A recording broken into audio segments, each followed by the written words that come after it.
Hey there, everybody. Welcome back to Silent Hill 2. It is currently 11:37 p.m. at night, and we are going to try to finish up the game. I want to see how far we can get. I should have about 1.5 hours left of the game at most, so I want to try to finish it up and go all the way to the end. But let's just see how far we get. Oh boy, this is one of my least favorite sections in the entire game. On harder difficulty.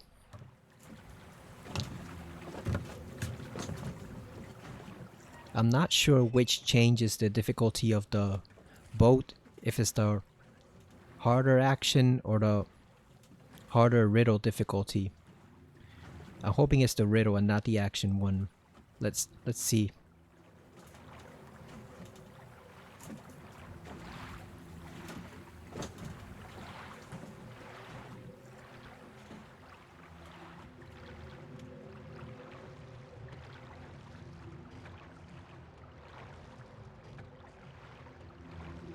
Okay, so it is the higher riddle level that changes the boat.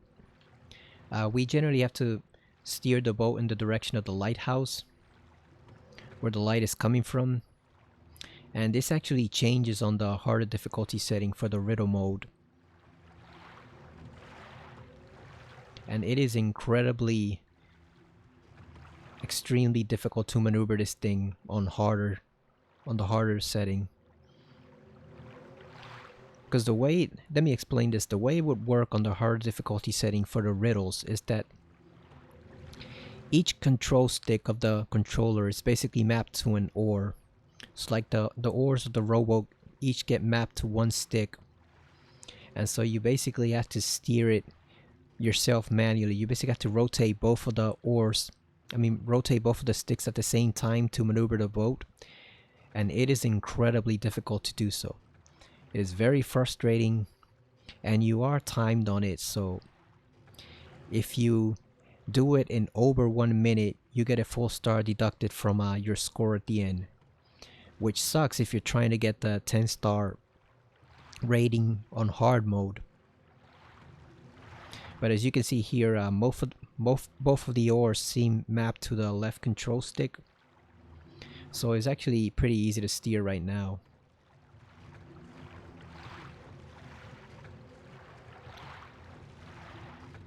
I never noticed this rowboat had a number on it before, number 5.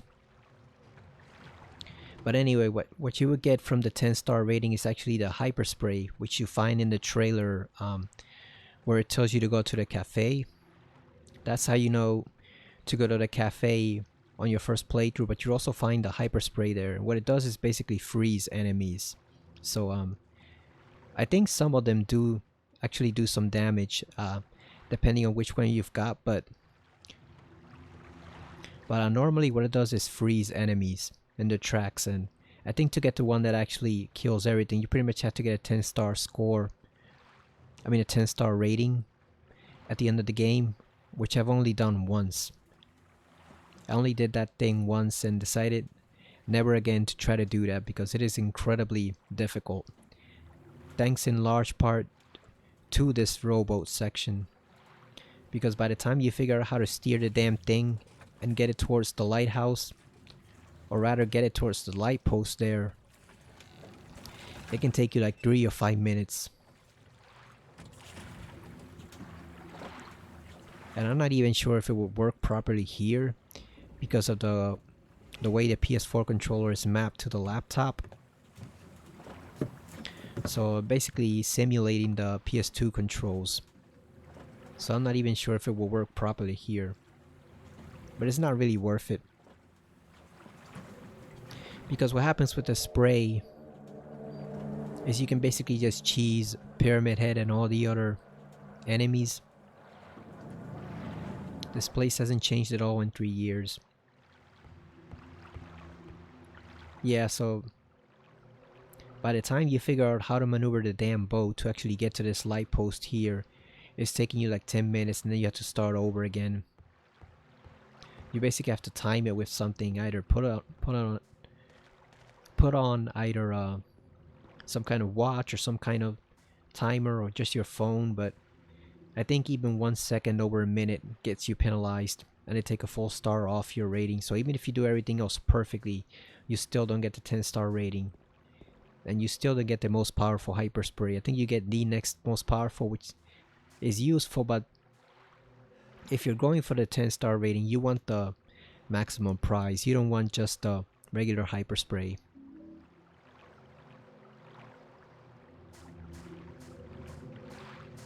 But like I said, I don't use it because all it does is just cheese the enemies. You just spray it everywhere. James covers his mouth and nose, which is an amusing little detail. And basically you can just kill everything in the game with that spray, and it just makes the whole game kind of silly. Room 312, waiting for you. Room 312, that's the room Mary and I stayed in. Mary, or are you there? Or maybe... yeah, maybe someone else is there who's not Mary. I think that's what he's starting to realize. So yeah, like the hyper spray is not even the... it's not even the good type of silly. Like say... the lightsaber or the beam saber in Silent Hill 3. Or... oh, gotta take care of this guy.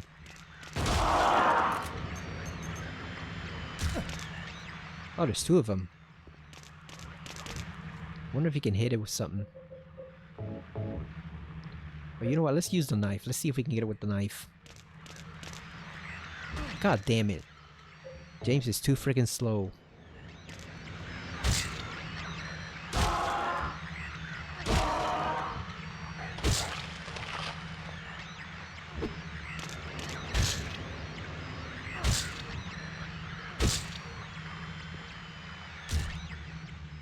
Yeah, we gotta save that knife for the final boss because it is way too slow to do anything else with it. But anyway, like I was saying, it's not even the fun type of silly like the beam saber in Silent Hill 3 or like the Princess Heart powers you get in that game or anything else you find in that game. It's just silly.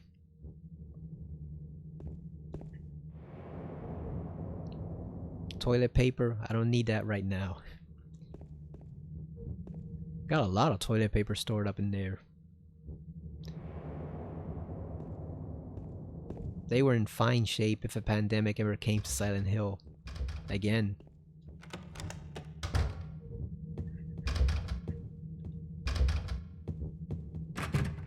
I always like to check the doors anyway, just to mark them on the map. You know, showing them marked as locked or broken. I already know where to go, but I just like to do it anyway.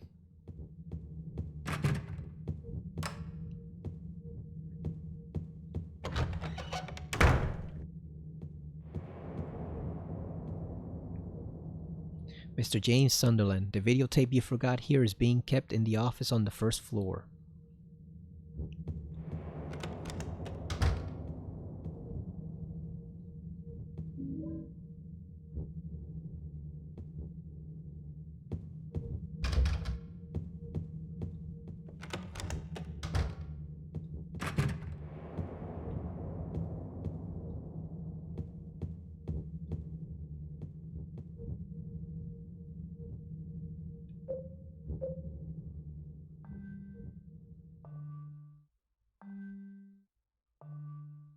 This doesn't sound quite right. Is this music box broken? Or maybe... so it needs 3 other parts.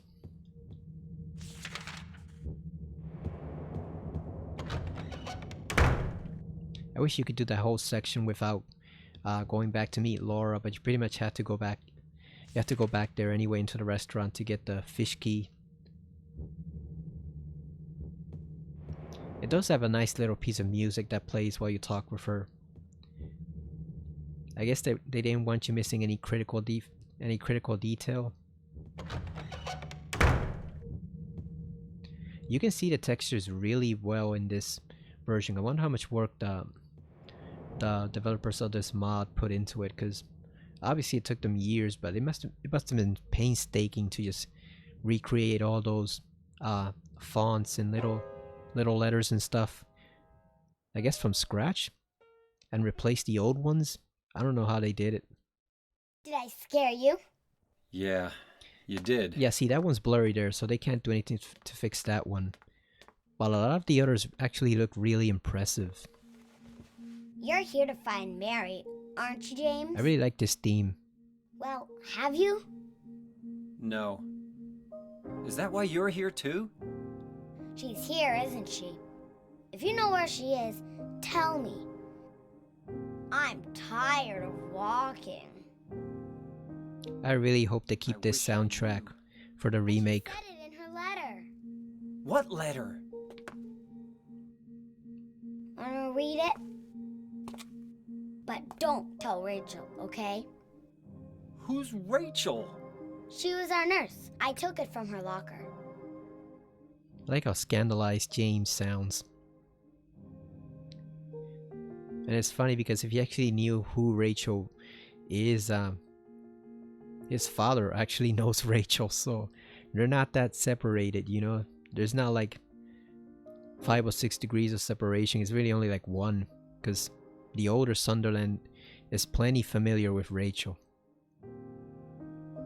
One thing about the voice acting, I've heard some people say that they hope they keep it all odd and stilted, and that it adds to the atmosphere. Like, I can agree partially with that, but I also do want them to improve it, because there are some questionable lines here, mainly from James. Like, I can see it working for Angela because she's basically, you know, insane, and Eddie sounds great actually for the type of character he's supposed to be. So Mary and Maria both sound incredible, so there's no problems there. I heard the HD remaster version with the singer, as Maria was actually a downgrade because her voice sounds too husky to be Mary or Maria. But James is pretty much the only questionable one, but I don't know, it doesn't feel right to me keeping something that you know that's flawed just so it can add atmosphere. It's kind of a cheat, you know? I'd rather he just have respectable voice acting and then, you know, make the surroundings odd around him, you know, like if some of the characters act strange or weird, that's them, but make him relatable. Because he's the main character, so if his voice acting sucks, you're already up against it. You're already at a disadvantage, so there's no point in trying to keep him intentionally bad. Like, that's just stupid. It doesn't work for Resident Evil, and it won't work for Silent Hill 2, I think. Anyway, my dearest Laura, I'm leaving this letter with Rachel to give to you after I'm gone. I'm far away now in a quiet, beautiful place. Please forgive me for not saying goodbye before I left. Be well, Laura. Don't be too hard on the sisters. And Laura, about James, I know you hate him because you think he isn't nice to be, but please give him a chance. It's true he may be a little surly sometimes and he doesn't laugh much, but underneath he's really a sweet person. Laura, I love you like my very own daughter. If things had worked out differently, I was hoping to adopt you. Happy 8th birthday, Laura. Haven't heard that word in a while, surly. When I first played this, I thought sisters meant her actual sisters. And so I was confused because I thought the whole point was she didn't have a family, but no, I think she means sisters at the orphanage where Laura stays. So I guess they're actual nuns. You know, I guess they're just, because Mary said she was going to adopt her, so she has no family. So I guess they're just actual nuns at the orphanage. But that always confused me when I was younger. Your friend forever, Mary. There's actually a clip of the voice actress reading this little letter for Laura that you can find in the PS2 game, and I'm actually not sure why they took it out at all, because other than, you know, imagining James reading the letter, like, it makes complete sense to have the voice actress in that moment. You know, James would obviously be imagining Mary writing that letter, so I don't know why they took that out. It's just kind of odd. Laura, how old are you? I turned 8 last week. So, Mary couldn't have died 3 years ago. Could Could she really be here? Is this the quiet, beautiful place she was talking about? Me and Mary talked a lot about Silent Hill. She even showed me all her pictures. She really wanted to come back. That's why I'm here. Maybe you'll get it if you see the other letter. The one, Mary. Huh? I must have dropped it. Laura! I gotta find it. Laura! It's kind of alarming that Laura hesitated there, like she didn't remember how old she is. I know she's only 8, but still.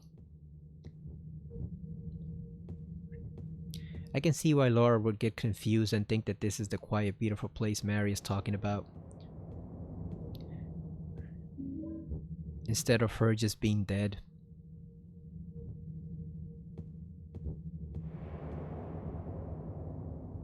Yeah, I'd love to live in a place like this too, if it wasn't all full of monsters and freaks and weirdos and cultists. And criminals running around the whole place being summoned there for God knows what. Like, on its own, it's pretty nice. It's just the inhabitants of Silent Hill that make it a damn place. A drawing done by Laura. A cat? Yeah, that's no cat. We know who that is, right? We know who that is. I won't spoil it for you, but we know damn well who that is, and it ain't no cat. There's a piano here. I remember how much Mary liked to play the piano. She wasn't very good, but I still love to hear her play. That was so long ago, before we were even married. Why am I thinking of that now?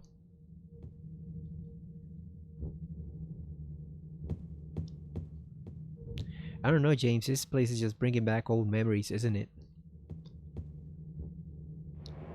You should take the knife. That would be an extra weapon you could use. I don't know why he won't use Angel's knife for whatever reason. Oh, and here come these guys. This is why we saved up all this ammo and why I reloaded the game to start over again and actually get the rifle this time, because these guys are a pain.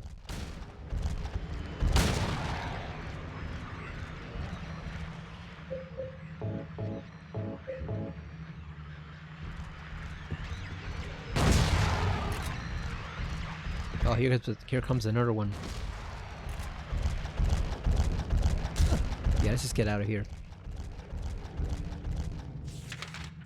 And if you go downstairs, I think you can see. Let's see. I don't think the enemies are here yet. Oh, there they are. Usually, this is deserted, so let's just clear them out.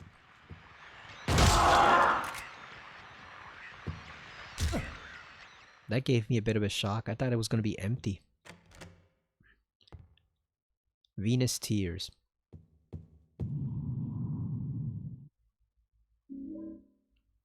I never understood what that sound is supposed to be. Right, so we got a can of paint thinner, which means we got to erase some paint somewhere.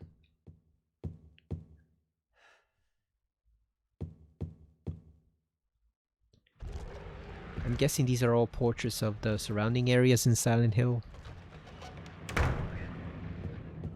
Alright, so we gotta head upstairs and find the next of the music boxes. So which one do we have? We have Little Mermaid. Princess who fled at midnight. That's not correct. Here it is. Seed of the princess who spoke no words. And she didn't speak in the original Little Mermaid because she was a mermaid, being half fish. See what it sounds like now. Still not right, but we're getting there. Imagine if we could just leave. You know what, the hell with this. We found out enough. Let's just go. No, it won't let you.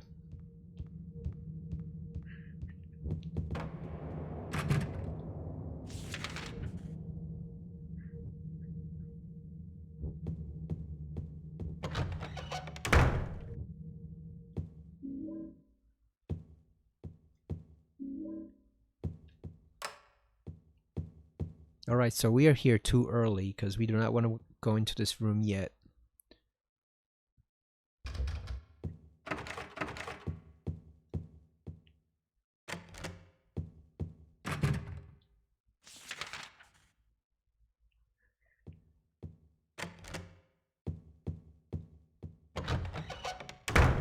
We need to find the other key.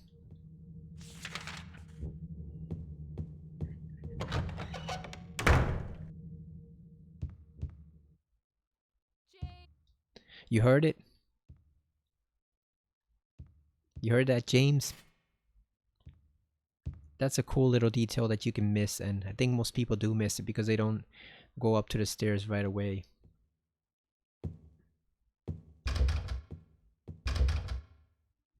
I think you can also hear some crying or voices coming from these bathrooms at one point.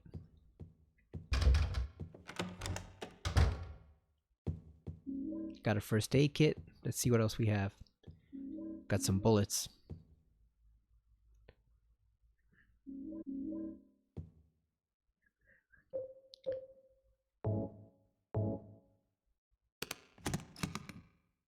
There it is. We just used up one key to get another key to open up a new area.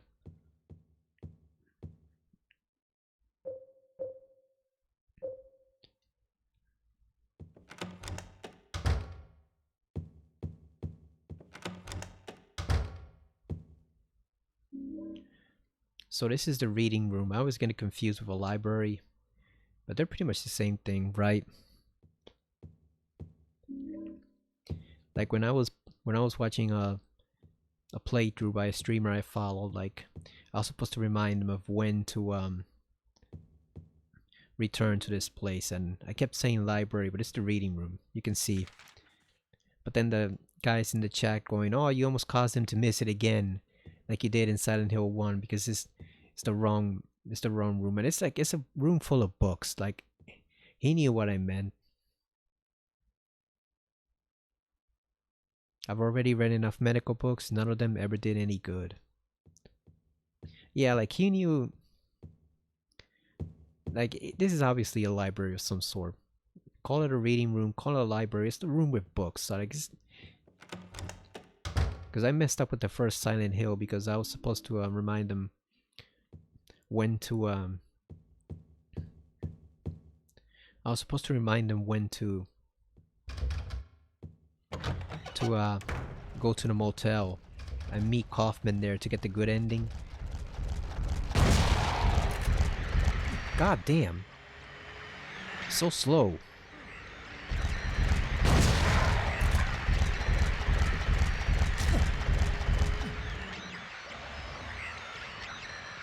Better take some medicine before I die. Whoops, goodbye to that first aid kit. I had it for all of like 2 seconds.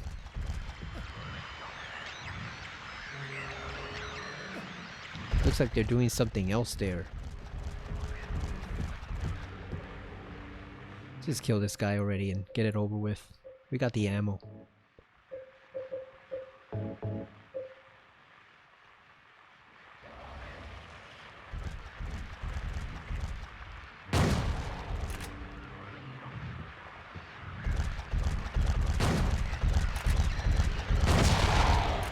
God damn.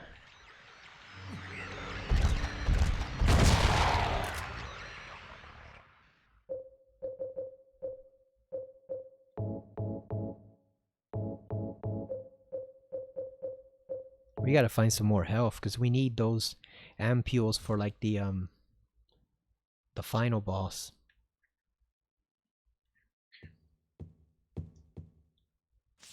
Let's just mark everything.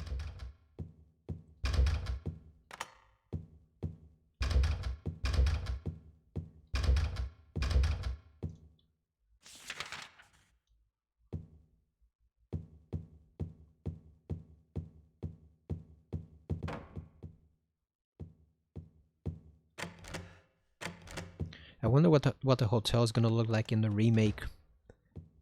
I'm guessing it'll probably be pretty awesome considering the graphical jump from the PS2 to a PS5.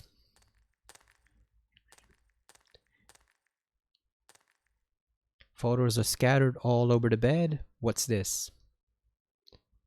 Part of the photo has been colored over with a marker. Now who would do such a thing? What do they have to gain from that? So let's just use the dinner. And our password is luck. One cool thing about that is that apparently the password is never the same. I imagine there must be at least 100 different words that you can get, because I've never gotten the same word twice. Ever. And I've played this game like 30 different times. So it's cool to imagine there's a little directory in the game that lets you pick which word you're going to get at random. There we go. We got the Cinderella music box. Yeah, I'm looking forward to that. I have to get a PS5 first, but we can worry about that later, since that'll probably be towards the end of the year, like October. The more I think about it, the more I'm probably not going to get a PS5 for Resident Evil 4. I'm sure it'll look great, but if it comes down to between, you know, playing the game, which I can get with some Best Buy reward certificate easily, or waiting, you know, 5 or 6.5 months to play it until I can get the system. You know, until I can get the actual system, I'd rather just buy the game and then upgrade. Because they do give you an upgrade. They already said they're gonna give you a free upgrade, so might as well just buy it on PS4 and then download it. There's no point in waiting, you know, 5 or 6.5 months when I can just buy the damn thing on PS4 and be done with it. I'm not that big of a fan of Resident Evil 4 that I absolutely have to see every single pore on Leon's face. Oh, look at this. Weight allowance, 1 person. And they mean exactly 1 person, so even a pen can throw you off. So you basically have to leave everything behind. Which means we gotta take another health drink, because we're not gonna be able to take any hits while we're down there. The streamer I mentioned also tried to cheat it by keeping 1 item. It doesn't work. Oh, we forgot to use the music box. We'll do it later. This reminds me of Resident Evil 7. You know, what Lucas says to Ethan. That shit you're carrying, get rid of it. Imagine if Lucas saw this inventory, he'd freak. How the hell are you carrying around a 50-pound knife on you? That's like 4 feet long. He'd completely freak out.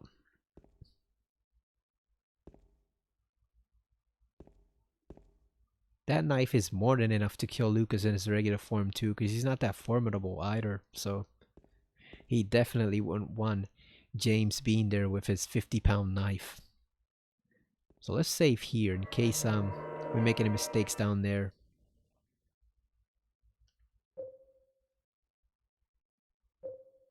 We're gonna save up here just in case something happens with the file. We can reload and start over again for the recording. Because I thought that was an issue with the once I forgot to get the rifle, I couldn't go back on the other file. But then, as it turns out, since the audio recording was damaged to begin with, it didn't work. So it actually worked out for the best, because I was able to reload and get the rifle back, which we need for the final boss. You can do it with the handgun, but it takes an insane amount of time. And you can do it with the shotgun, but it's pretty tedious and you risk taking a lot of damage. So it's best to just get the rifle, if only for that one boss.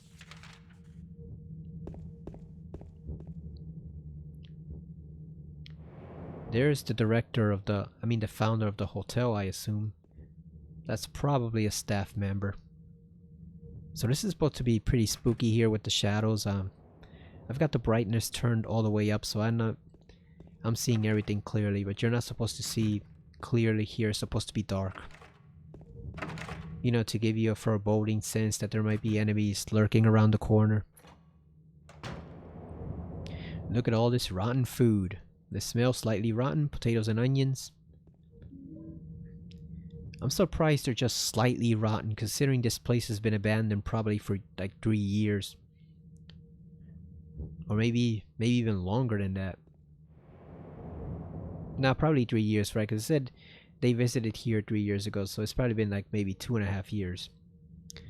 Cans of fruit are lined up. The expiration dates are probably long gone.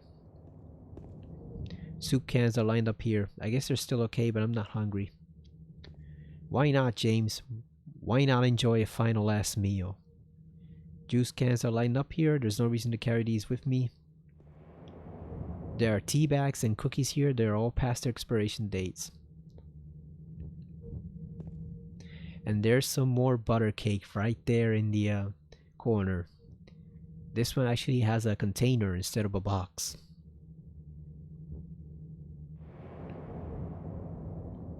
I wonder if you're going to be able to shoot these in the remake like they did with Metal Gear Solid 2, where you can shoot the individual fruit and ice cubes. That would be a cool little detail if you could just aim and shoot wherever you want.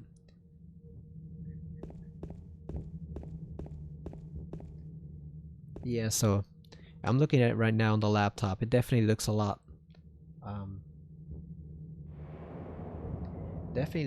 darker when you record the video as opposed to what I'm seeing on screen here on my HD TV.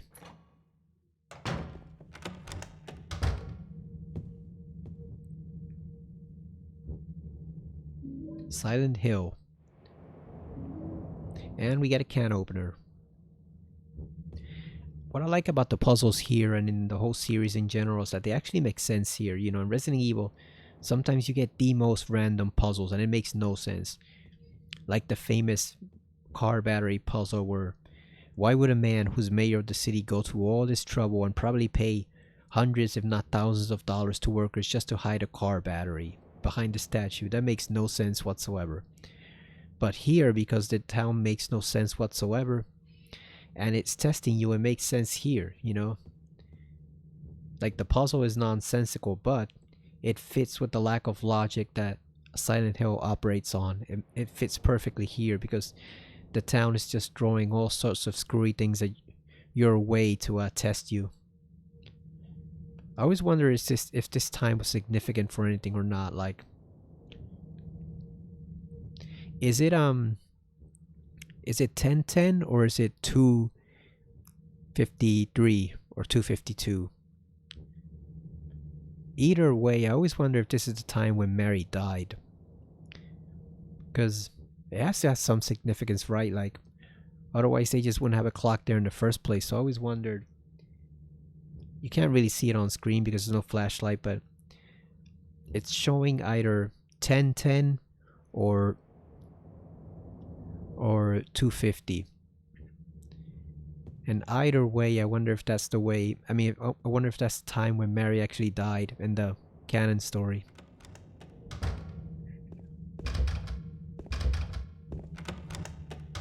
So, fun little detail, which I probably should not have told the streamer I was following at the time.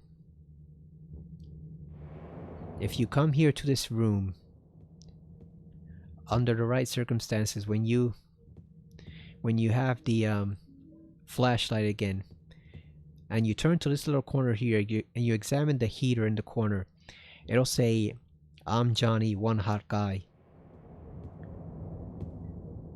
And if you come back later, you'll realize the significance of that and what that guy has to do with the hotel.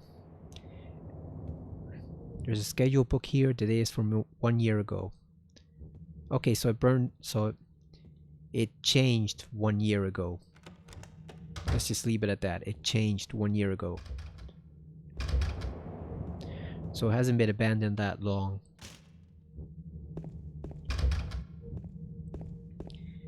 And I probably should not have told the streamer that because the first time I did it, he went all the way back after getting back the weapons and the flashlight to check this out. And it's really just a line written on the heater. It's just one line that's an Easter egg there.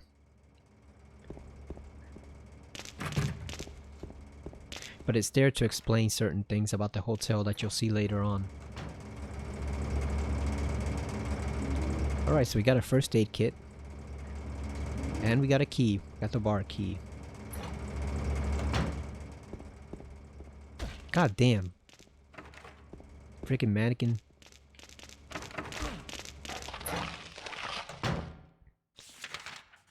James should be able to push them away, like, even if he can't fight melee because it's probably a bad idea to punch a mannequin, he should still have the ability to push them away, so hopefully that's another thing they add in the remake.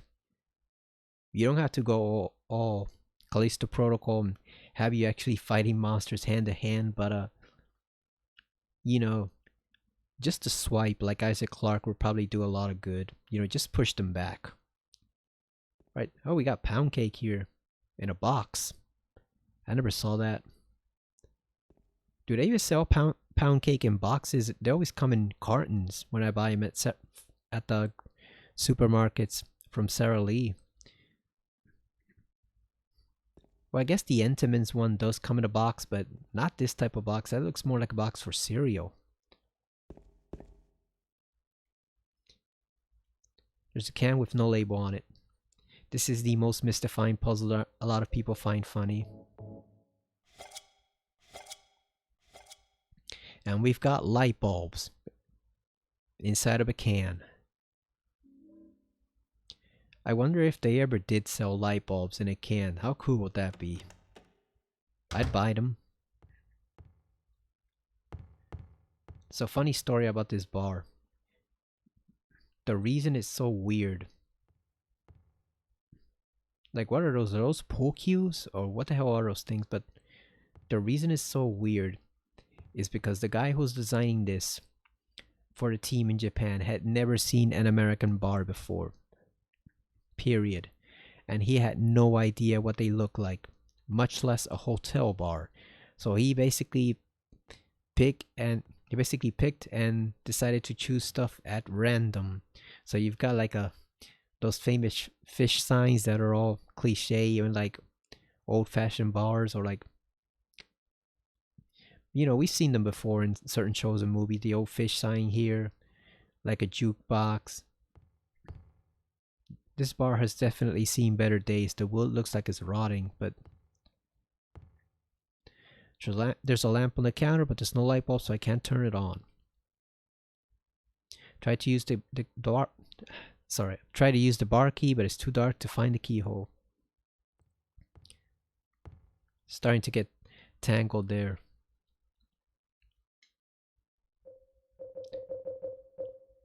I really should keep a glass of water or something next to the table where I'm recording, but at the same time I'd be afraid to accidentally spill it and drop it all over the laptop, and that's that. This laptop is way too expensive to risk damaging. I'm still paying it off, so there's no way I can have even a little bit of damage done to it. I was afraid to upgrade it when I had the RAM, because I was afraid I was going to crack the container. And I finally got it in. I finally managed to push the damn RAM stick in, but that was like two tough hours of trying to fit that. It was just no fun, really frustrating, because I didn't have a guitar pick to open up the case. Because it's funny, the case for the desktop computer worked fine. I was able to open that up just fine, stick a lot of RAM in it, and then close it back up. The laptop was made like if they never wanted you to open that thing. It's like it's supposed to be sealed for 17 years. But the problem is they also didn't offer a RAM upgrade. If they had, I would have gotten one. So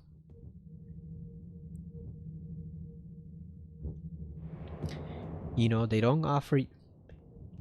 They leave the slot inside empty.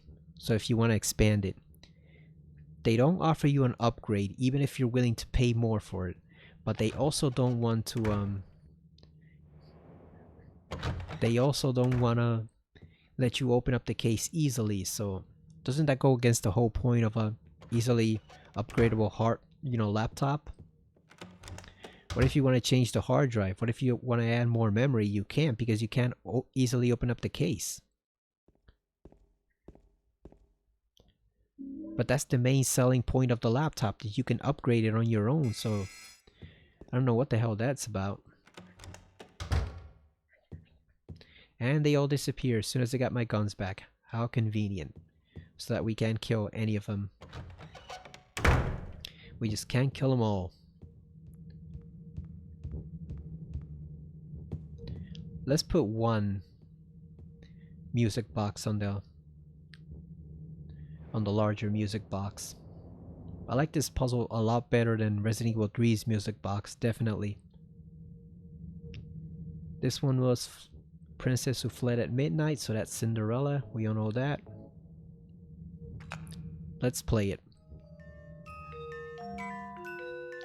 We are almost done.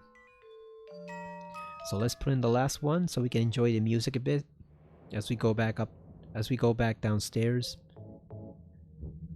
Here we go.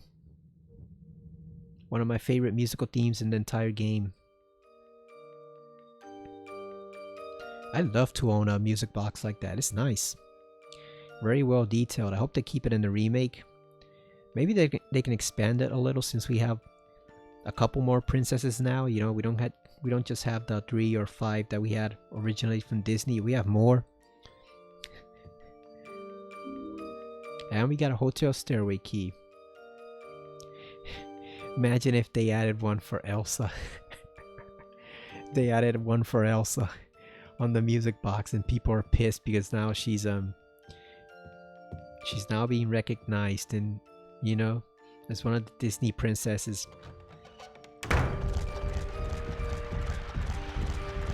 Even though she already had her own story in Hans Christian Andersen's The Snow Queen. Is that what it's called? But it was a completely different story. It wasn't really Elsa. It was the character she was based off of. But like, there is already an existing, you know, Snow Queen. So it would be nice and kind of funny if they referenced that. Yeah, I'm gonna take you all the way back here so you can see the little cameo Easter egg thing. Let's use a hangman. We haven't used that in a while. We got almost 250 bullets, so let's use that.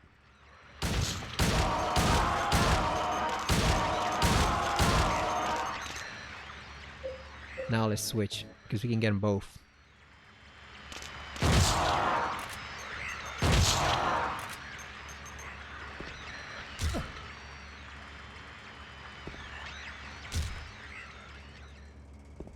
I like their sneakers, the fact that they don't go barefoot, but they actually wear sneakers on their lower legs.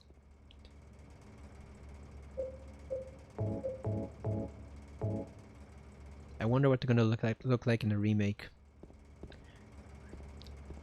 They do have to keep that nice shiny feel to them though. You see it right there, it kind of shines a little. Because they're supposed to be plastic, so I do hope they keep that. I hope we see some monsters that are redesigned or that we don't see in the original. Like, give us at least one new creature. It doesn't have to be a lot, because you don't want to mess with it too much, but just do it like Resident Evil 2. Oh, you can hear the music box all the way here. I wonder where it's coming from. Because where are we? Ah, okay, so we're on the other side of this lobby. That's why we can hear it. Got it. Yeah, so here it is. Here it is. There's a heater here. On the back, in small letters, it says, "I'm Johnny, one hot guy." Yeah, so that's a little Easter egg there. It's not anything serious, but it's a nice little bonus detail that you're meant to find. Let's just click on these doors just because. Hopefully, once you get to the hotel in the remake, just like in the hospital, hopefully you can explore everything, every single room. I don't care if there's anything in there or not. You know, don't give us the whole locked door. Oh, it's locked. The lock is broken. Like, let us actually enter every single room, even if there's nothing there, because that gives you incentive to keep exploring. And maybe you can change it up too, like in the harder difficulties, maybe there'll be different items in different rooms. So you might go into a room thinking you have 2 or 3 shotgun bullets, and they're not there anymore. They're actually at a different room on hard or easy, depending on how you're playing. Oh, this guy again? Thought he died. Damn, tank those bullets. Alright, we're done here, so now we can finally go upstairs to room 312 and find out what the hell happened. What's this? Let's see. A display of lore. Looks like fishing on the lake is a popular activity among the tourists.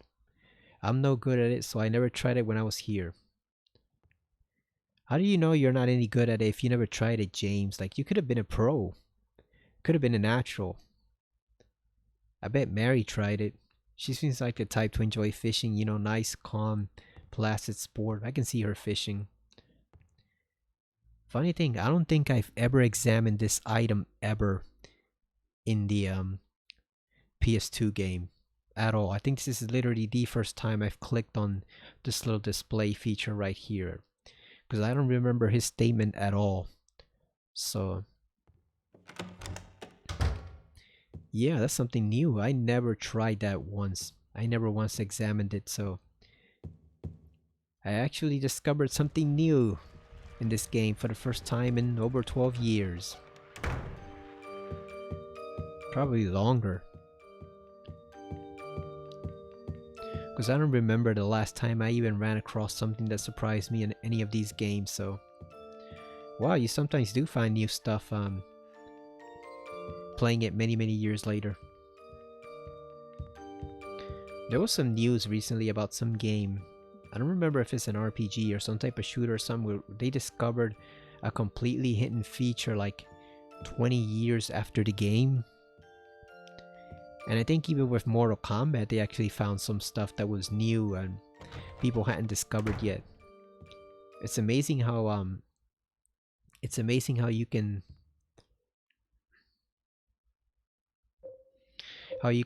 have things that are put in there by the programmers and nobody ever discovers them until years and years later, sometimes decades later.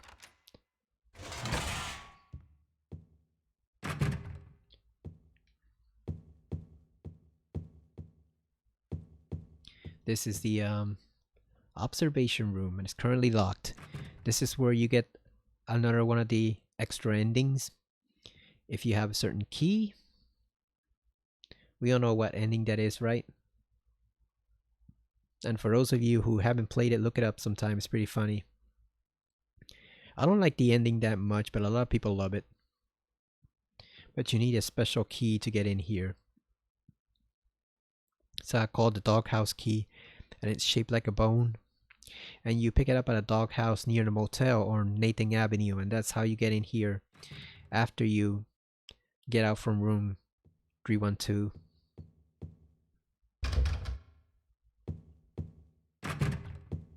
Lock is broken. Here's another map that we can pick up. This is a very nice hotel too. I wonder if it was inspired partly by like the famous Overlook Hotel, The Shining. Because now that I'm looking at it, that rug does look kind of slightly similar to it, right? And of course it's a massive hotel in an isolated town or isolated area up in the mountains, so, or in this case up in the hills, so I wouldn't be surprised if it did have a little inspiration from that. Probably not completely, but it does remind me a tiny bit of the Overlook Hotel. And it's a far better homage to it or reference than the Overlook Prison in Silent Hill Homecoming, because that prison makes no sense whatsoever. It makes no sense why anyone built it. It makes no sense why it was never mentioned before. It makes no sense how that entire new district of the town can, you know, can be there when we know the town is on its last legs. That prison just makes no sense whatsoever at all. Like, they would have been better off just cutting that thing out completely and just having you revisit like a partially torn down Brookhaven or something like that. It makes absolutely no sense to go in that prison at all. But anyway, that's Silent Hill Homecoming, so that's a completely different game.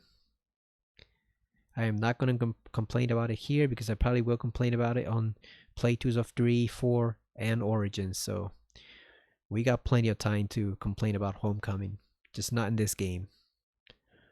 Okay, here we go. Moment of truth, James. Why the hell are we here? Room 312. This is a nice room too. Like, oh, look at this nice wide double bed. There are motels here with rooms that just completely suck. They're tiny compared to this. So this is a nice spacious hotel room, you know, for a honeymooning couple. It's not overly fancy, but it's pretty nice.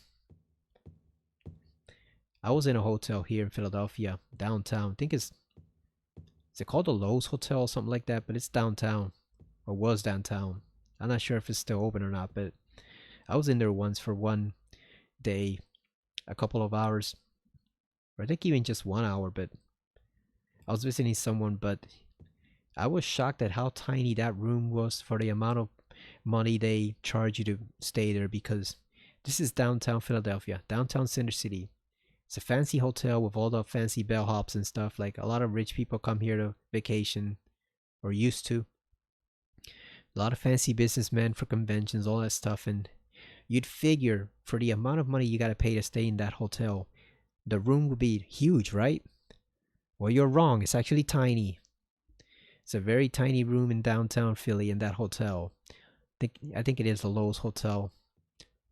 And I would just be pissed if I were staying there and found out how tiny that room is for the amount I'm paying.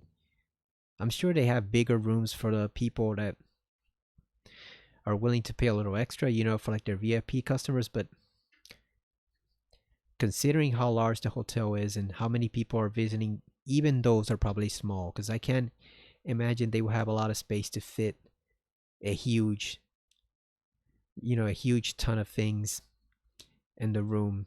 So I imagine even our VIP suites are probably pretty small, and you're paying you're paying more for the amenities, you know, a pool, the fancy drinks at the bar, that type of stuff, premium dinner, lunch, whatever. But judging from what I've seen of the layout, I imagine even the premium VIP rooms are quite tiny. So it's just amazing how they can completely overcharge for that, and you don't get anywhere near this. Like, I think the room I was in was like 1/3 of this whole area and the bathroom, and that's all it had. Terrible. Absolutely terrible. And it basically convinced me if I had to stay downtown at that hotel, probably do not stay a long period of time, or don't stay overnight, or just find some other hotel, because it's not worth it to pay the insane prices you gotta pay there just for this one tiny little room that barely has a bed in it and barely has any room for you to move around. It's just ridiculous. There's a television here. Even when it's plugged in, all I get is snow. We don't get snow anymore, right? I think because of the way HD TVs are. I think they changed it now. You just get a no picture sign. You just get a black screen, or you get a blue screen of death. I don't think you actually get any snow, right? I think the closest thing you get is the barcodes, but that's on older TVs. I've never seen them on any modern TV ever. So VCR here. Looks like I'll be able to use it. Alright, here we go. Before we do that, I want to show you something. If you examine the letter, it's gone. All that's left is a blank piece of paper. There's nothing written on the stationery. Which makes you wonder, did that letter ever exist? Because it's gone now. Let's look at our, what do they call it, our bootang? Is that the term they use nowadays? Or a waifu?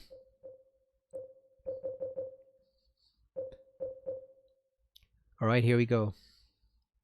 Let's find out exactly why we're here.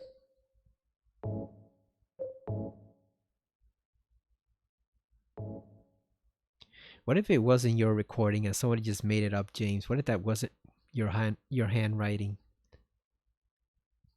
And knowing what we know about the town, this is probably not, you know, the videotape he actually left. It's just a construct like everything else. Alright, here we go. Moment of truth.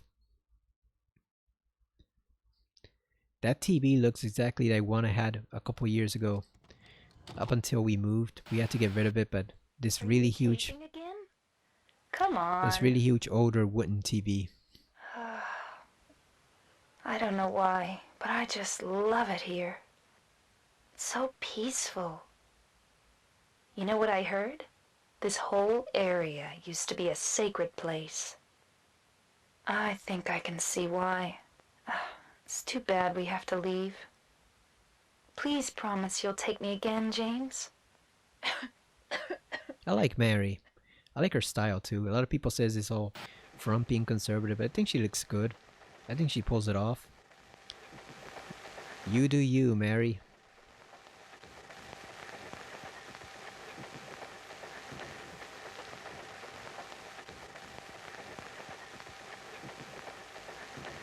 Oh.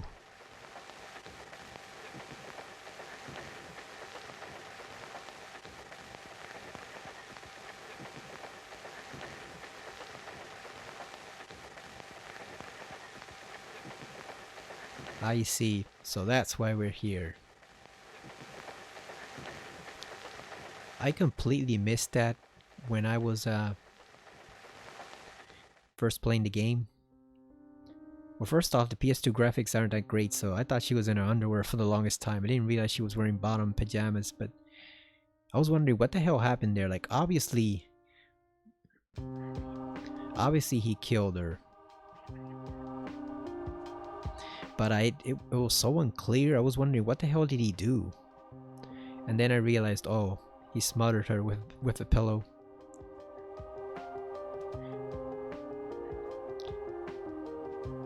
Which also explains why no one caught on, because depending on what happened, if in the middle of the night nobody heard her, you know, so he had a perfect alibi, you know, got off scot-free until he came here for whatever reason. Mary. This is one of my favorite themes too. I love this musical theme. This game has a really good soundtrack, probably one of the best top 5 ever. There you are, James. Did you get the letter? Did you find Mary? If not, let's get going already, okay? Laura.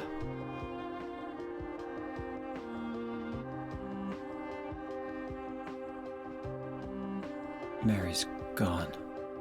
She's dead.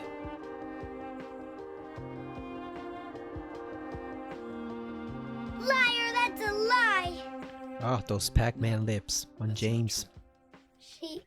She died because she was sick? No. I killed her. There it is. You're a bad man, James. You're a very bad man.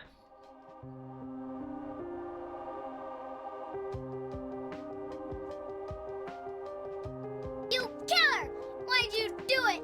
I hate you! I want her back! Give her back to me! I knew it! You didn't care about her! I hate you, James! I hate you! I hate you! I hate you!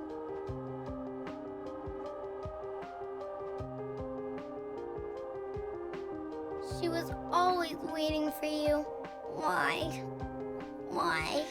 Imagine if it was nowadays and with so many people being armed, she just pulled out a gun and shot him in the head right there. Or took his own gun and killed him with it. That'd be poetic justice. I'm sorry. And Laura's crazy. I can see her doing it. Just shooting him right in the head and killing him for Mary, you know, killing Mary. isn't here. She already hates him. She's already a bratty kid. Do you really doubt that if she had a gun, she wouldn't have killed him right there? She probably would have.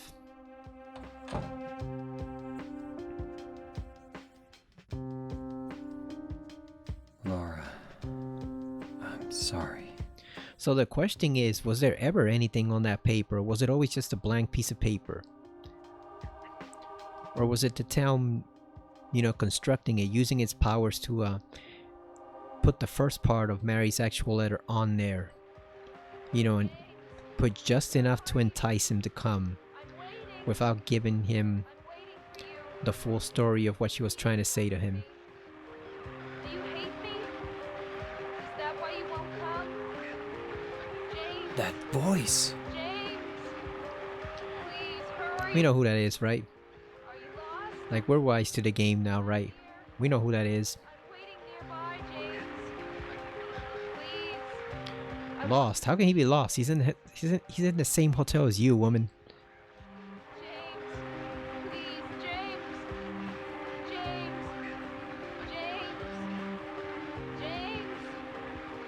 nothing to see. We've seen it all.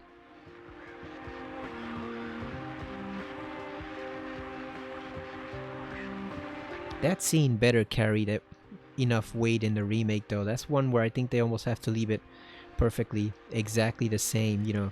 Keep the soundtrack, keep the mood, keep the vibe, just keep it exactly the same so that it's still tragic rather than shocking or scary.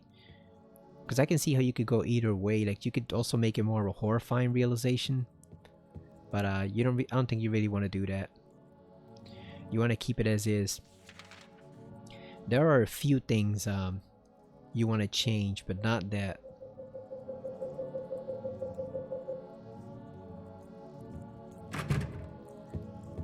Just making sure I don't have the dog key by some glitch and accidentally entered into that room. Just wanted to make sure before I clicked on that door. So let's save as usual because we don't know what's going to happen next in terms with the game.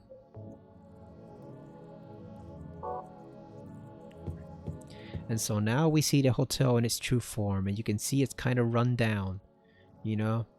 So obviously the hotel burned down at one point partially. It didn't fully collapse, but it's not the same hotel he remembers. It's not clean at all, or brand new looking, or anything like that. It's just a rotted out, you know, hollowed out, destroyed, rotting mess. Which is pretty much an apt metaphor for James. Like he was basically living this whole adventure he's on a lie. Basically, it was all built on a lie. Mary was dead all along. Well, we knew that, but he didn't know why she had actually died. He was fooling himself into thinking that she had been dead for a long time and had called him there. And it was all in his head all along. So we can actually listen to this tape here, but I'm not gonna do so because if you do that, I think it guarantees the negative ending, and I don't want to do that. So we're not gonna listen to the whole conversation that happens at the end either. After you fight the final bosses, you get this really long, drawn-out conversation of about 3 minutes. And if you listen to it full, combined with that audio right there, and you check the message for oh,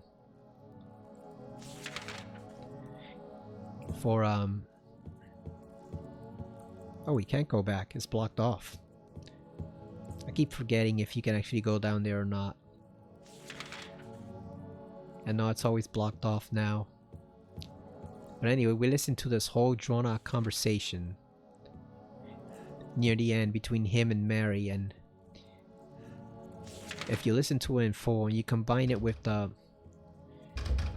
audio recording in there and examining Angela's knife, you know, many times, you can get the bad ending. Although it's funny because I think that's actually the superior ending, but you can get that. Oh wow, we warped in between rooms. That's a feature you have to watch out for when you're trying to get out of this place. You can get a little lost.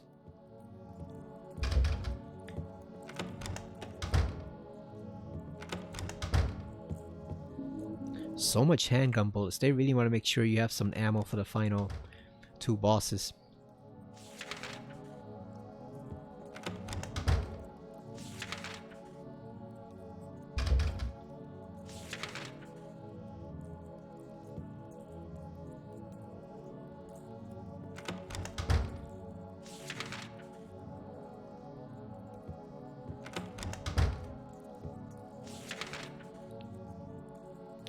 I believe a little part of this theme was actually used for the Silent Hill movie when Rose encounters the burnt children.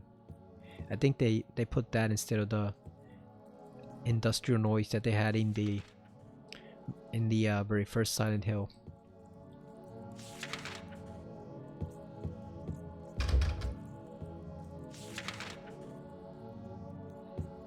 I do hope they try to hide the fact that James killed his wife a lot in the remake, because I think it can easily be one of those situations where, because everybody knows the twist, everyone who plays the original game knows the twist, like they don't make much effort to hide it. And I'd rather not be the case. I'd rather they kept us guessing, you know, at least on the surface, like we all know what's going on, but you know, instead try to just wring out more emotion from it. Because we know what's going on, try to make it more emotional in terms of what it means for James, you know, and Angela and all the other people he's encountering in the town. Maybe they can deepen Maria's character, you know, her relationship with him. They can, you know, try to deepen Mary's character. Like maybe just focus on the emotions more, since we all know the twist. I even read that someone who was a big fan of the game had his girlfriend play it for the first time, and she immediately guessed the twist even before she had already played the game. So that's how present it is in our pop culture, and it's inspired a lot of twists like that in movies and games. I mean, movies and shows. So now, what is this dirty water? Look at that. Oh, and it's infested. It's a wall I can't get through. I wouldn't mind seeing more warping locations like that too. Like we're just going one door and then it just come out on another part of the map that you didn't expect. Nature Spirit. That's what that liquor is called, apparently. This game had really good water effects for the time. Like you look at this water now and it's awesome compared to some other PS2 water effects they have. Like Soul Reaver 2 is a good game, but it does not have good water. Metal Gear Solid has, you know, the second one has good water. This game has good water effects, but Soul Reaver 2, probably not. The water there looks kind of flat. It just kind of looks like this still blue surface that Razio just dives into. It doesn't look realistic at all. This looks a lot better than the Soul Reaver 2 water. And you notice it a lot more in Soul Reaver because you're spending so much time going back and forth between the Seraphin outpost. I mean the Seraphin stronghold and the different forges. So you gotta go constantly back and forth in the water. And you're going back and forth between that and the other god's lair. So you notice the poor water effects a lot more there. Like they do what they can, but you notice it. Definitely how flat the water is.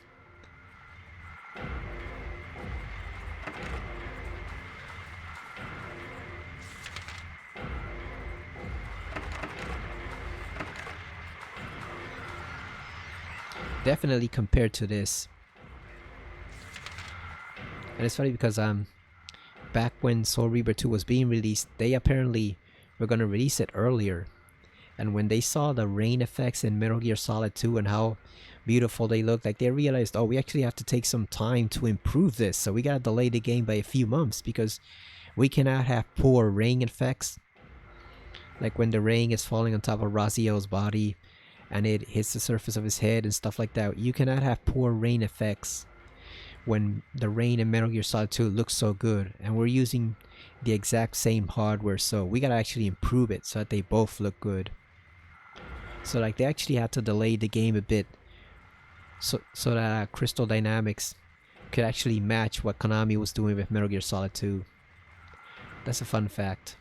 That it came out later than expected because they felt that they were obligated to give us better graphical effects. I think that's kind of nice. It's nice that they would do that for us for a game. Because nowadays developers just dump it out whether it's ready or not, and they just figure, oh, we'll fix it with a patch. We'll have a day 1 patch and a day 2 patch and then a 6-month patch, and they'll just keep patching the game for the rest of its lifetime. They very rarely, unless it's Nintendo, bother to actually give us anything finished. It's always incomplete, unfinished, and faulty in one way or another. Not like the old days where they would literally delay games just to get them, you know, working properly.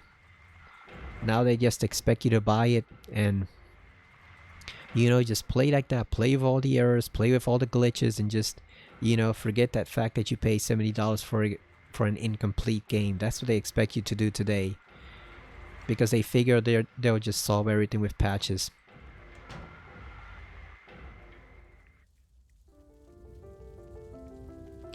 Look at that painting.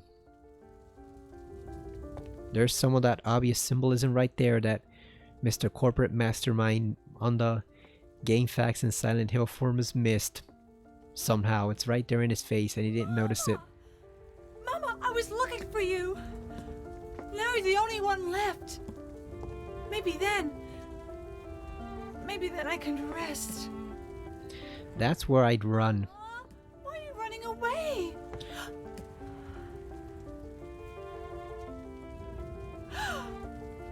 You're not my mama. No shit, Angela, he's a man. It's you. Oh, I'm sorry. Angela, no. Yeah, that's where I'd run. Because that woman's obviously delusional and insane. Thank you for saving me. But I wish you hadn't. Even Mama said it. I deserved what happened. No, Angela. That's messed wrong. up.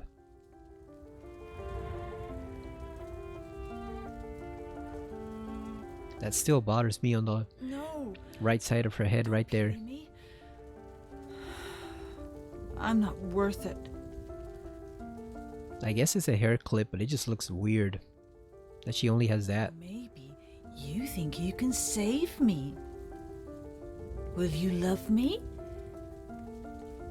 Take care of me? Heal all my pain?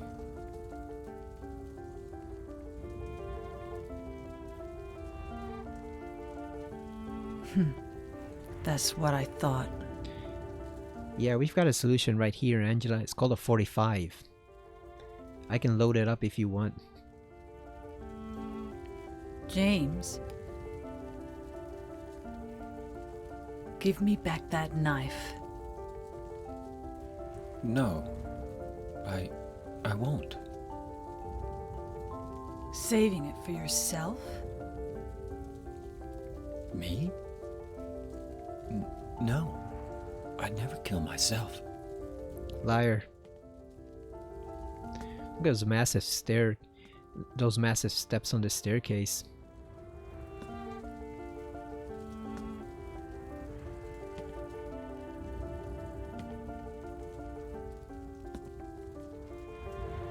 Classic theme right there too. That music is beautiful. It's hot as hell in here.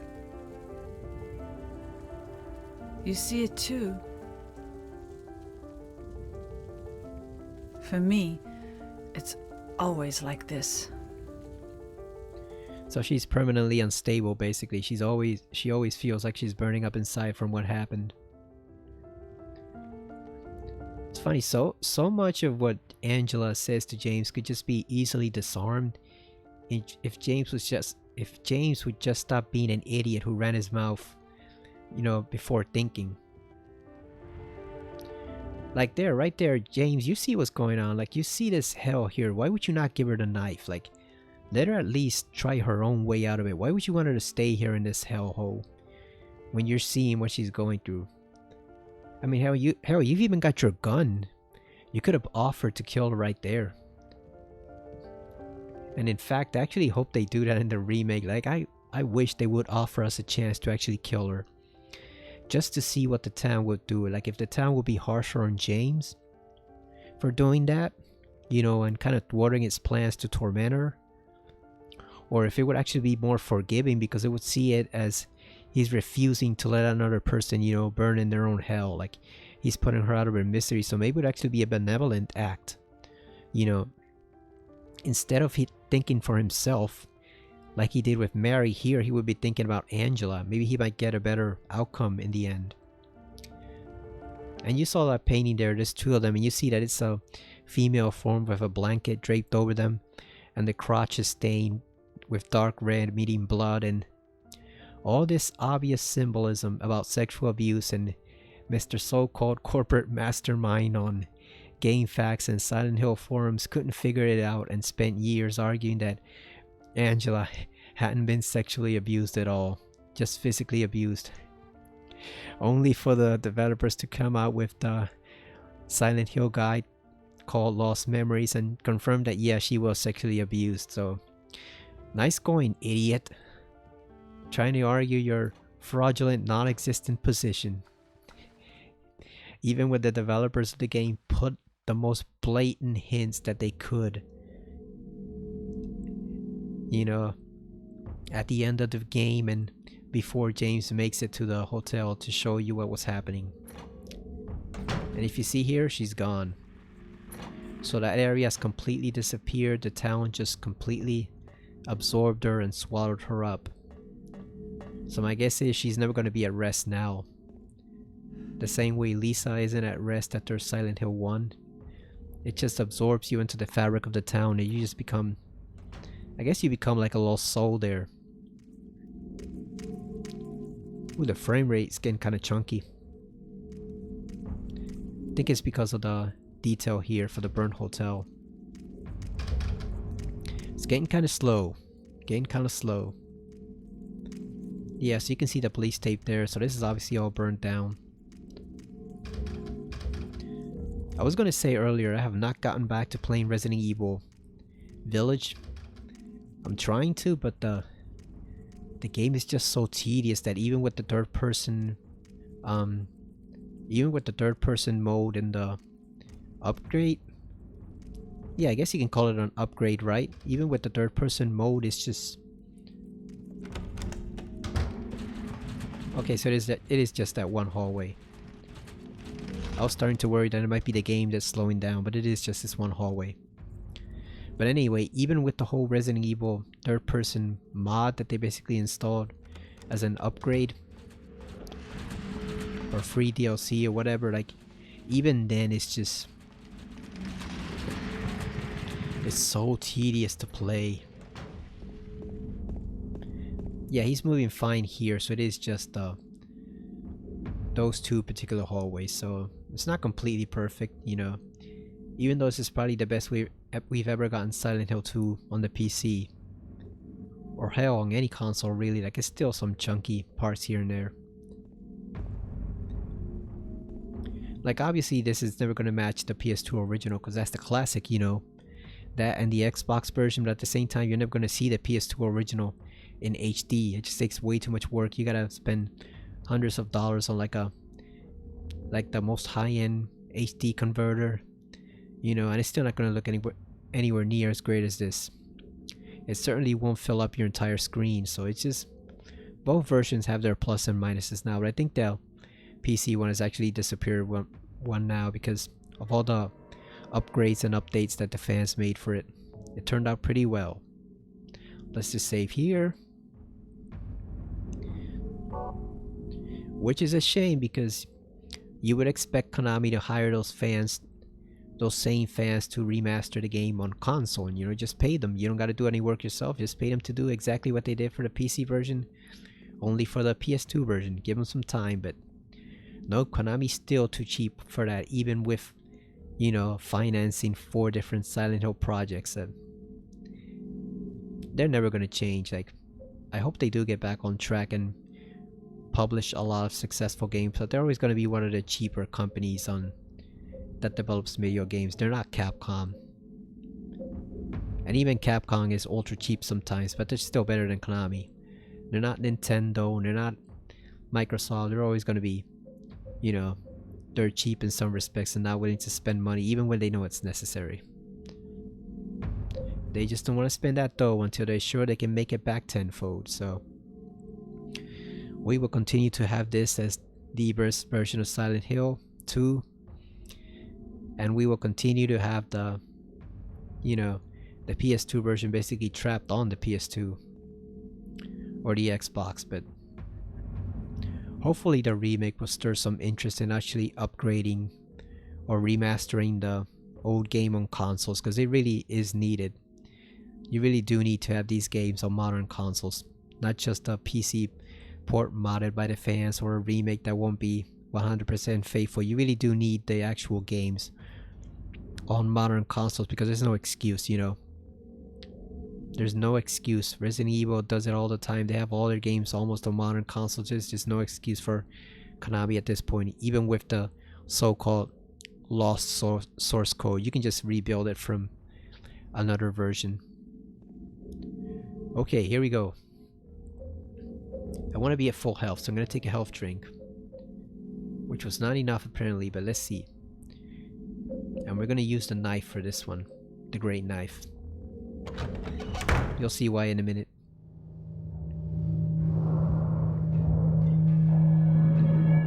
Oh, I love this theme too. It's so epic.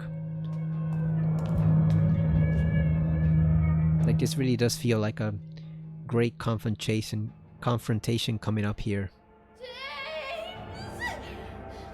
Stop! Leave her alone! Leave us both the hell alone! Ah! James, why don't you just shoot them? You have a gun. Shoot them in their soft bits, you know, like the skirt or the apron.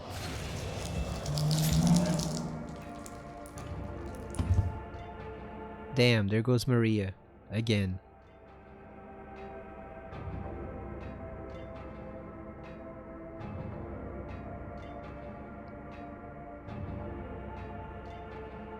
I was weak.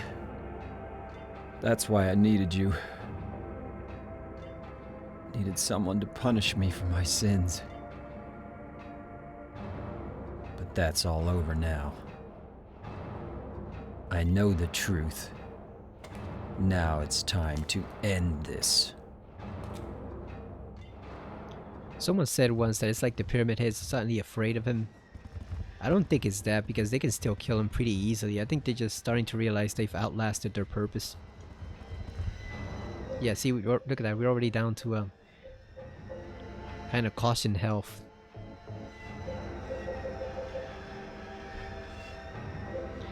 That cutscene with Maria suffered the most in the HD remaster, the official remaster by Konami. You can actually see Maria's teeth phasing into her eye. It's pretty gross looking. That was one of the first pics that came out when the games were released, and we realized what a mess Konami had screwed up with.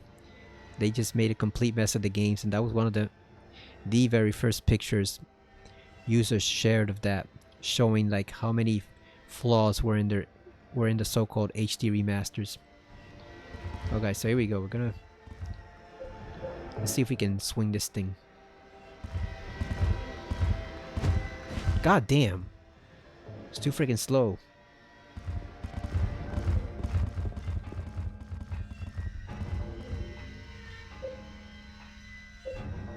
Let's use an ampule, because that'll hold us up for a little while. The trick is to kind of get both of them at once. Here we go, let's swing. God damn. I don't get why I think this has to do with the PC version. I don't get why James doesn't swing vertically. There we go, we got him once. It's gonna take a lot more than that though, so we gotta haul ass. We might have to do this the old-fashioned way because the knife is not working out. For some reason it doesn't want to swing not vertical, it needs to swing horizontal. No, that's still too close. I don't want to get the overhead swing because even though it's more powerful, it's just too hard to use, so. There we go. Got him once.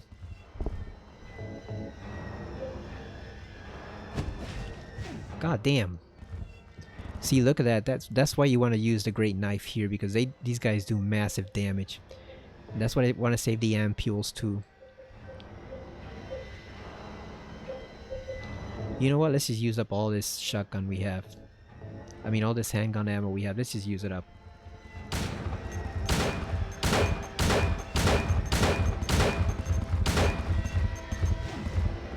Oh, he got his own man. Yeah, sometimes you can trick them into attacking their own comrade there.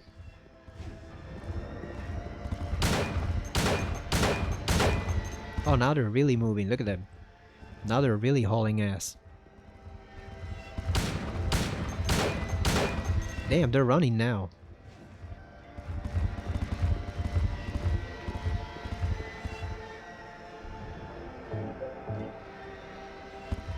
Yeah, I like to use a great knife because otherwise this fight can take a long ass time. It's a very tedious fight.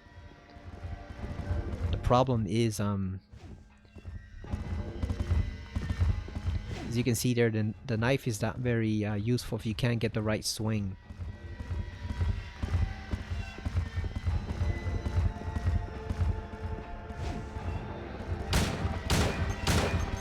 Oh, here comes this bastard.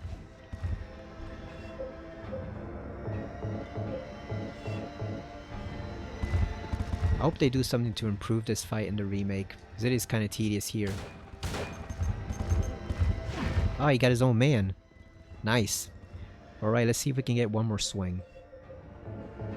We have to do the vertical, the horizontal slice. That's the one that really hurts him. Oh, I don't know how we dodged that.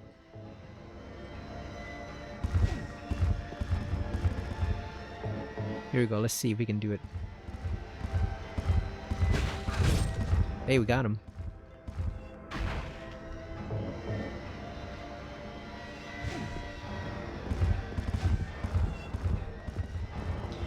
You can see the mark of Samael there on the floor.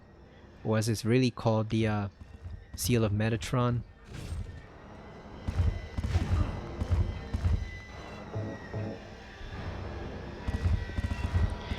We really only have to get rid of one, because once you get rid of one, it becomes a lot easier to manage this thing. It's when it's two of them that it's really difficult, because they can do so much damage. I think it takes about 6 swings to kill both of them.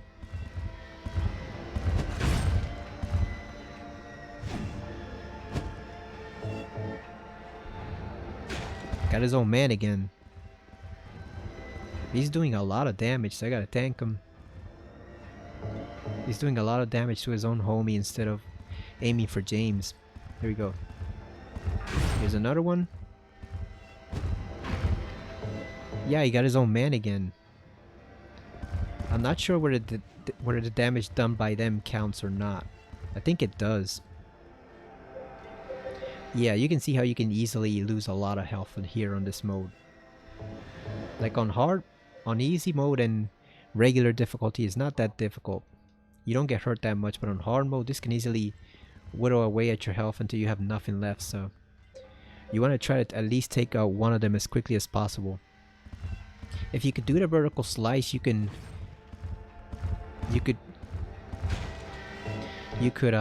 kill both of them pretty quickly, but it doesn't seem to be working here. I'm not sure why. I think it might just be the controls for the PC port not really being fully up to par. Since you're using a modified little software program to connect it to the computer, I think that's what's kind of it's what's messing with the pressure pad.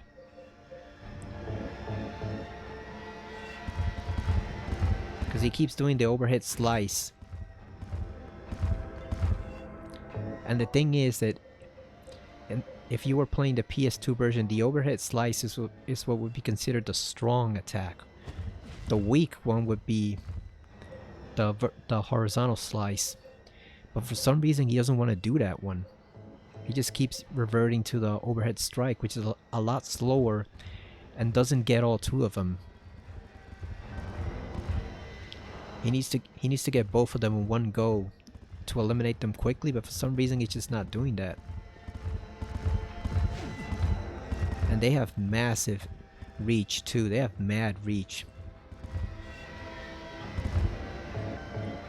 So hopefully you've saved up all your health throughout the game for this moment if you're playing on hard mode. Ah, goddamn. That did not work. See, like there, if you could do the horizontal slice there, that would be a perfect spot to corner them. But for some reason it's not working out. I don't know why. Oh, he finally got it. Oh, he got it. Alright, let's heal up before we die.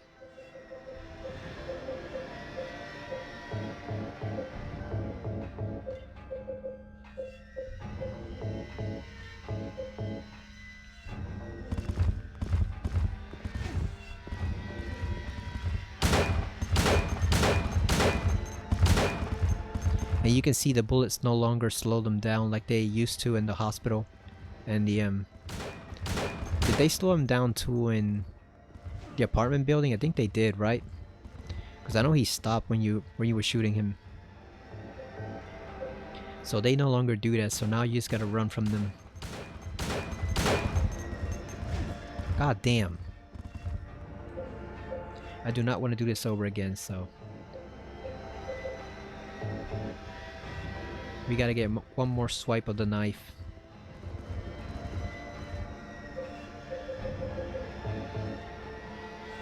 Yeah, I would hope that you wouldn't play this on hard for your first playthrough, because I can see you getting really annoyed with this really quickly. It kind of does take some of the emotion out of it, because you're so frustrated by trying to hit them that you're not really appreciating the fight that James is, you know, struggling with right now. So I would hope that you would not pick a hard for your first playthrough. Just play it on normal, like any normal gamer. God damn, completely whiffed that.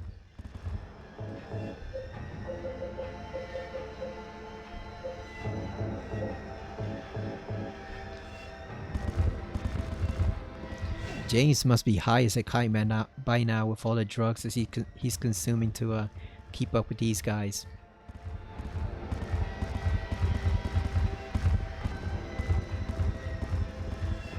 Seriously, he must be completely high at this point.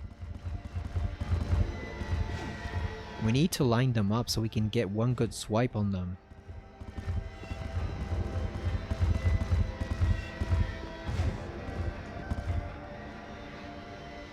But they move so fast.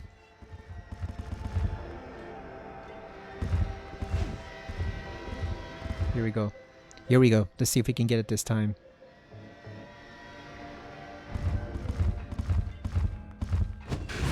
Oh, we got one. That's something.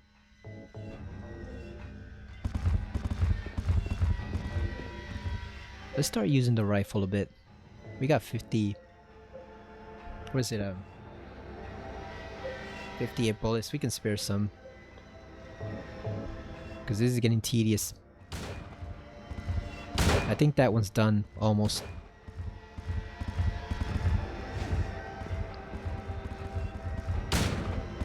James, what the hell are you shooting at?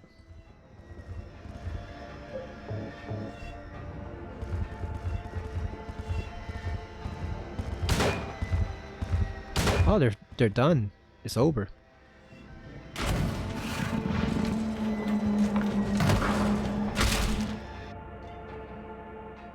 Yes, I guess he learned his lesson then.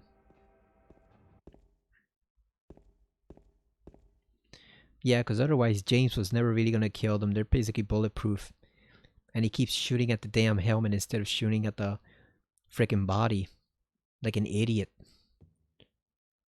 Like, why would you even target the giant metal helmet when you have so much soft fleshy area there to shoot? Come on, man. Look at all that exposed body right there. Pyramid Head won't move anymore. Looks like he's holding something.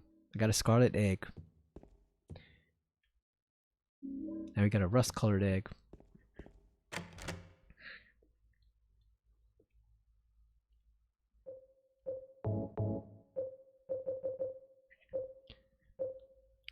One thing I wonder though, if Mary was dying so soon, like, why didn't he just take her straight to Silent Hill? You know, why didn't he make arrangements and just take her to Silent Hill and let her die there? I guess obviously because you wouldn't have a game if he did that, but still, like, he could have done that, you know, while she was in the hospital. He could have made arrangements for her and just had her die in the town peacefully like she wanted to. I guess he was just thinking of his own selfish decisions or his own selfish aims. he was just so steeped in his own misery, he didn't realize that he could have actually done her a favor and had her die in the town itself. Because he drove out here, so I imagine it's not that far at all from where they actually live. Probably Ashfield, because that's where his father lives, you know, the superintendent, Frank Sunderland. So I imagine they live there in that area too, at least in that city.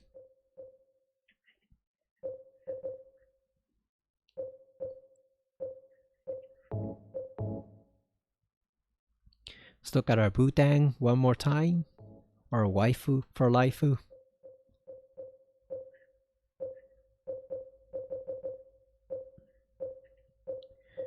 Alright, so we still got more than enough ammo to finish the final boss. We're gonna switch over to the rifle for that one. The handgun's not really that effective unless you absolutely need it. Well, I should save, just in case something goes horribly wrong.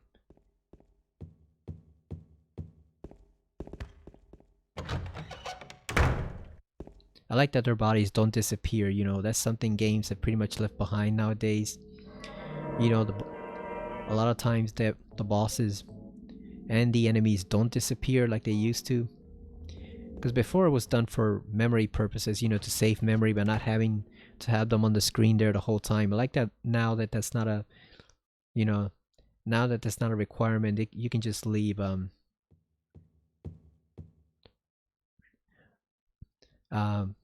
most if not all of the bodies of the enemies on regular games, not just here like where you see it.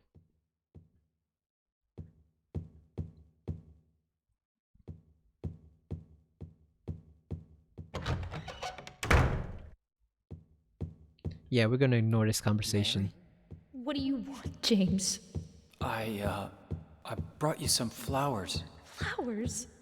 I don't want any damn flowers. Just go home already. Mary, what are you saying? Look, I'm disgusting. I don't deserve flowers. Between the disease and the drugs. What were you gonna say, Mary?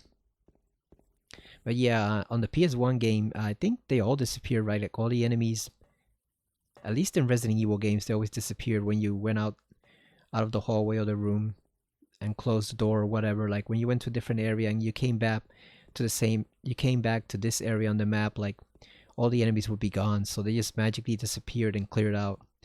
And then starting with the PS2 era, I think this was one of the first horror games not to do that, right? Where the enemies just stayed put on the floor.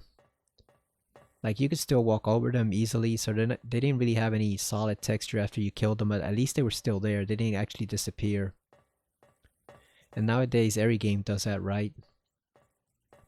Because it adds to the realism. It adds to the realism because obviously monsters aren't, well, not even monsters, just enemies in general. Like obviously if you kill something, the body's still gonna stay there. It's not gonna just magically disappear after you kill it. So that was always weird to see in PS1 days with zombies. Like they just magically got cleared from a room, even though there should be dozens of them lying dead there.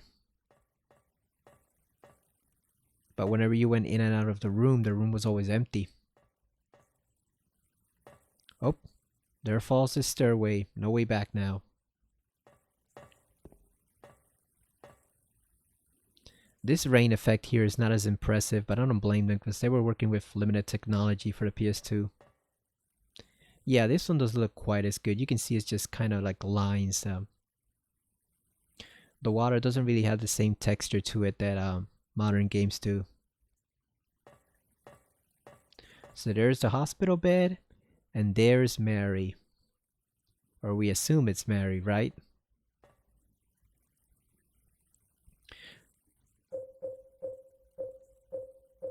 There was something else I was going to mention too. It was about Pyramid Head. Real quick, I know a lot of people go back and forth with the debate about whether he should ever appear in any games outside Silent Hill 2. I know the creator has said he mainly sees him as a monster for James, and I accept that. But at the same time, I don't think it's a problem if it's different universes. Like the movie universe is his own thing, so I don't see a problem with it there. He was the most famous monster, so of course they're going to use him. And inside the town, like I said one point on a forum thread, there must have been like 12 or 13,000 people who saw this. I think I mentioned this in my original Silent Hill playthrough also for 2. There must have been thousands and thousands of people who saw that painting, Misty Day, Remains of the Judgment, that would associate Pyramid Head with executioners and, people who punish the guilty in the town. So I can't quite imagine that James would be the only one in the entire planet to manifest Pyramid Head as a judge or an executioner to punish him, when thousands of people must have passed through the town at one point and seen that painting. So, I don't mind if they do it outside of I don't mind if they do it, outside of Silent Hill 2, provided that it's done sparingly. Like, don't have him in every game, don't have it in every single project or piece of, merchandise or content attached to Silent Hill. But like the boogeyman in Homecoming, that's actually one of the ones I don't mind, because it does fit the theme there, and he's not exactly Pyramid Head, it's something similar to Pyramid Head. So, and the Butcher in Silent Hill Origins, so I'm okay with those. It's the rampant exploitation of Pyramid Head everywhere and everything connected to Silent Hill 2 that bothers me sometimes. But because there are so many monsters and people choose to focus on that one, the most famous one. But I don't mind him putting an occasional appearance in another game, provided that it's done with an actual reason, and that it's not just explicit fan service. As long as it has a point, an actual purpose in the game, I'll be fine with it. It's when you start to exploit him in everything that it becomes annoying, because then it annoys the creators, and then the creators annoy the fans, and it just goes back and forth in one long, never-ending circle. So, I've used Pyramid Head in fanfics, obviously given my name, but he wasn't Pyramid Head then. It was a creature similar to it, but it served a completely different purpose. And I even acknowledge the fact that it changes forms. So there you go. I have no problem with it whatsoever, provided his appearance has a reason for being there and it's not just mindless fan service. Okay, here we go. Let's see what she has to tell us.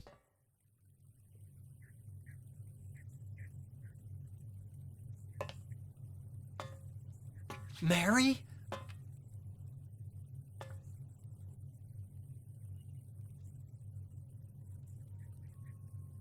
When will you ever stop making that mistake? Mary's dead. What if James was like, you know what, Maria, I'm done here. Maria? Goodbye. It's you. I'm out of here. He just But left. I don't need you anymore. What? You must be joking. But I can be yours. I'll be here for you forever. And I'll never yell at you or make you feel bad. Not really. That's what you wanted. I don't think the town would allow you that, Maria. Different than Mary. How can you throw me away? I understand now. It's time to end this nightmare. No, I won't let you. You deserve to die too, James.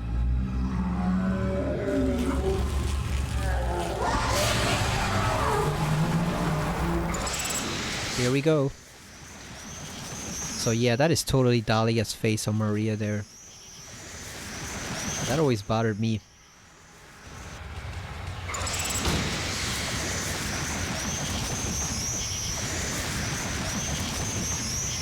Those moths look kind of bad. Or butterflies, whatever. I think they're just black butterflies, right? They look kind of bad, not gonna lie. Not quite the impact they had in the PS2 days.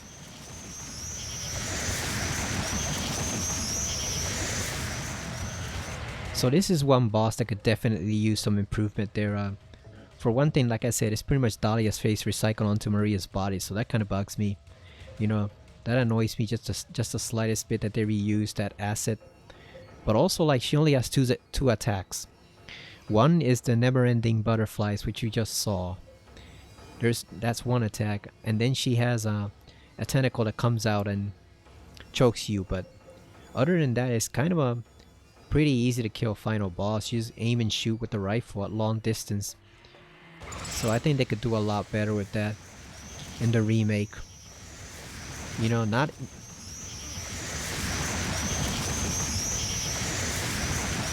This attack is annoying because it does minimal damage, but it holds you down. That's pretty much what it does. It stops you from moving. If it doesn't actually damage you that much.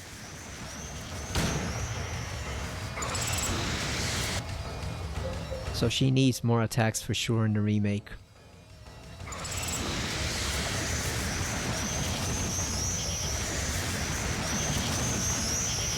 I don't think I've ever died to this boss on normal. I think it's only one time that I died on hard difficulty to this one. Because I underestimated how close I was and it used up all of my health.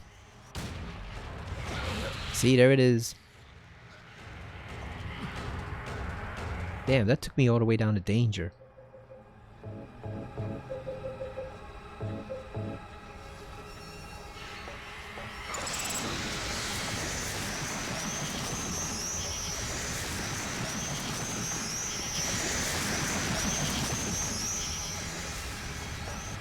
We also need an expanded area too, because this area is just too small for a proper boss fight.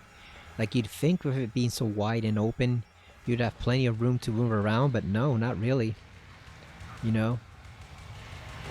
This is kind of tedious with the 2 single attacks she has, and then this bullshit right there that stops you from moving. It just becomes annoying. Especially on hard.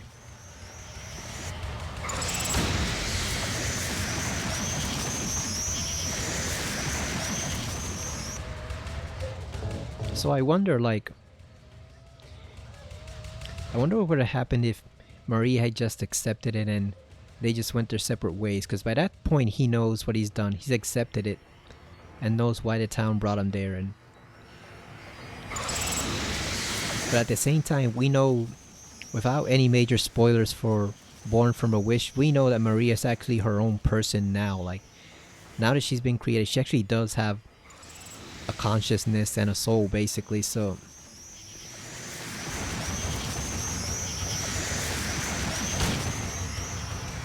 god damn.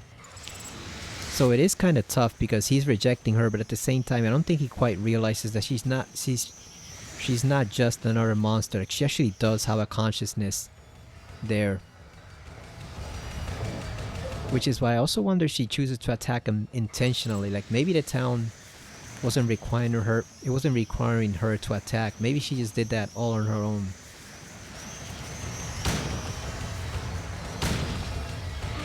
I mean, you can hear it right there. She says, I won't let you leave, or I won't let you.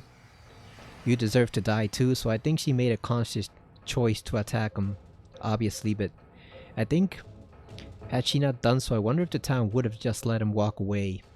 Because he's learned the lesson he has to by now, so she would serve no purpose, but at the same time we also know that she is alive, so I wonder if she could have just walked away too, had she not decided to attack him there out of jealousy and resentment. Because it seems like she could find plenty to do in the town, you know, if it let her leave and just go back into the real world. Or the real version of it.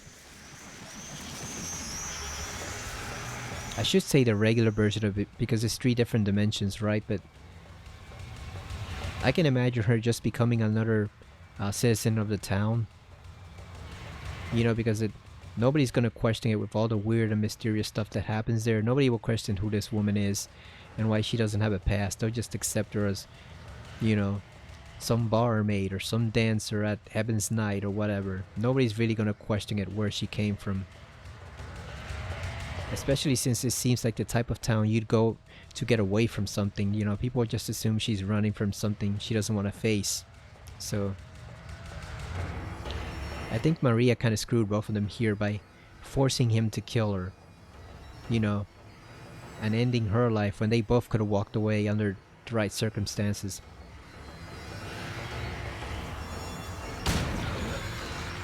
And in one ending of the game that you can get, it's actually Mary who's here. It's not Maria at all. It is Mary, so... It changes depending on which choices you make. This is tedious right here. The aiming. That's where it'll really come in handy to have that first person aim, because you can make the enemies tougher. You can make the enemies tougher and take more damage and have more attacks, you know. Not bullet sponges, because that's annoying, but you can make them tougher. But there's no way that aiming in third person and not being able to target will never be annoying. It's just always going to annoy you no matter what the game is. That's why Metal Gear switched to first person aiming as soon as they could, because they knew how annoying it was. And how it makes no sense not to be able to target individual body parts like the head, arms, whatever. See, because look at that there. He's literally 3 feet under her and he still can't aim properly. So that's annoying.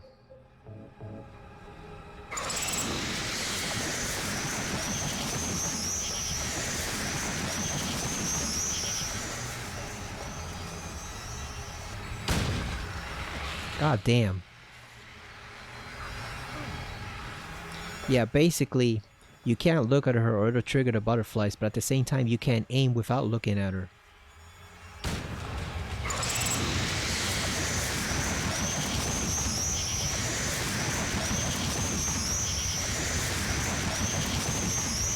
You see that tentacle is coming up from under her skirt too, like, I think it's supposed to be on her back. Oh, we got one hit. We got one. Yeah, it's just annoying. She needs another different attack besides this for the remake. You know, because it's 2023, we need better boss fights than this. That's why I said I appreciate fans wanting certain things to stay the same, but I also hope they do improve a lot of things, because Team Silent was not perfect. Not at all, you know.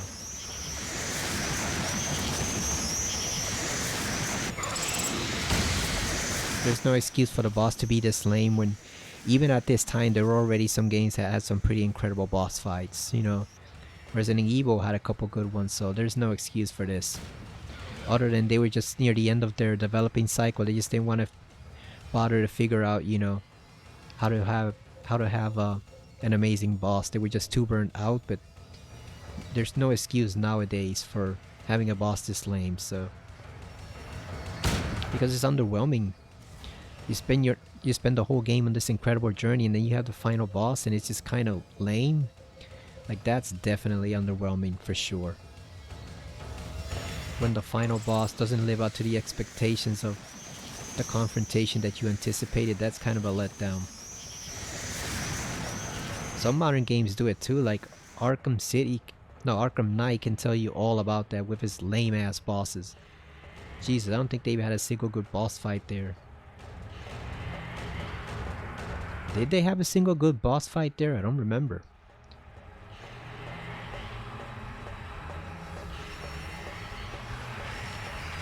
So speaking of Resident Evil, like I said, I haven't gotten around to play Village yet. I'm gonna have to eventually, but I'm still kind of dreading it. I do gotta get back to playing Miles Morales though. That game's fun and exciting, so I want to see what happens there. I think we're gonna go meet the Prowler or fight him. But we all know it's Miles' uncle, right? We all saw the movie. We all know who the Prowler is, so that'll be interesting to see what spin they put on it in the game. This is also why you don't want to attempt this boss fight without the rifle, because it is just annoying as hell to try to shoot her down with the shotgun or the handgun.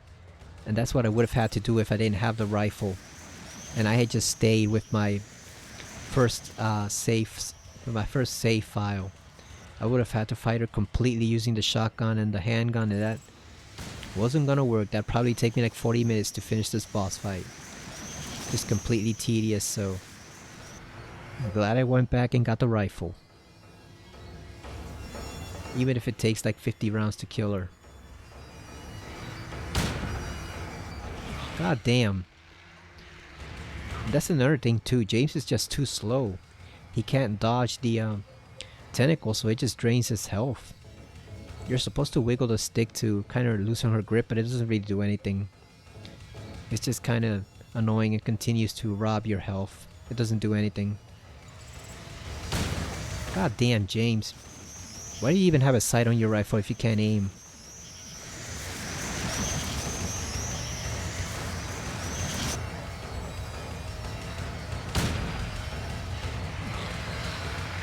God damn it, see.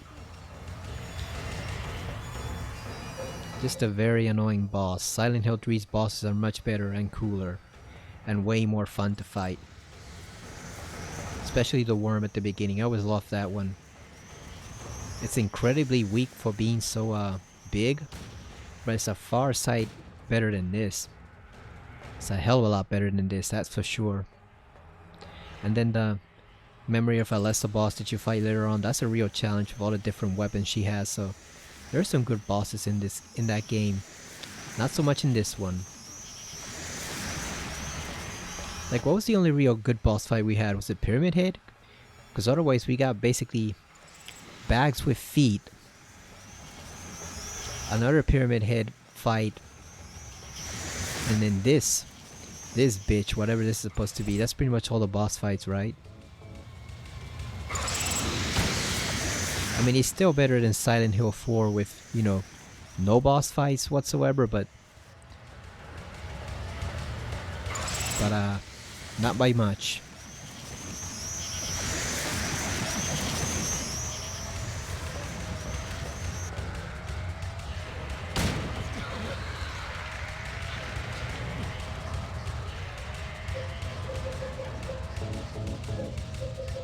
Yeah, I do not want to die here because I do not want to have to do this stuff over, so.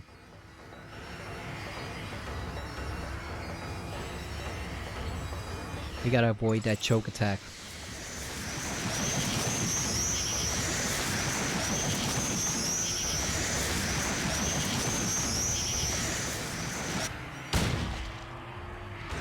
Yeah, he just can't dodge it. He's too slow.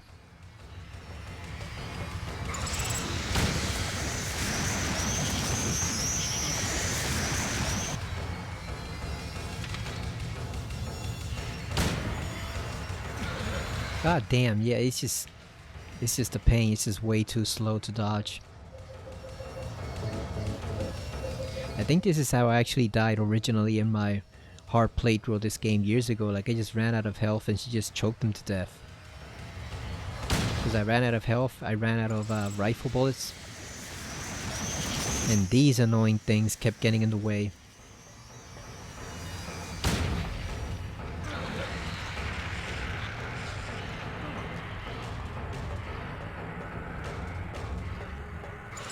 How much does it take, man? How much ammo does it take?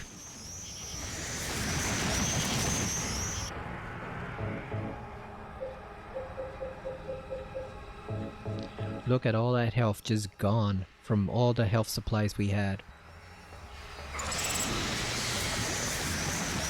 Yeah, Bloober team definitely has to fix this boss fight in the remake. This is annoying as hell. We cannot do this shit twice. Hell no.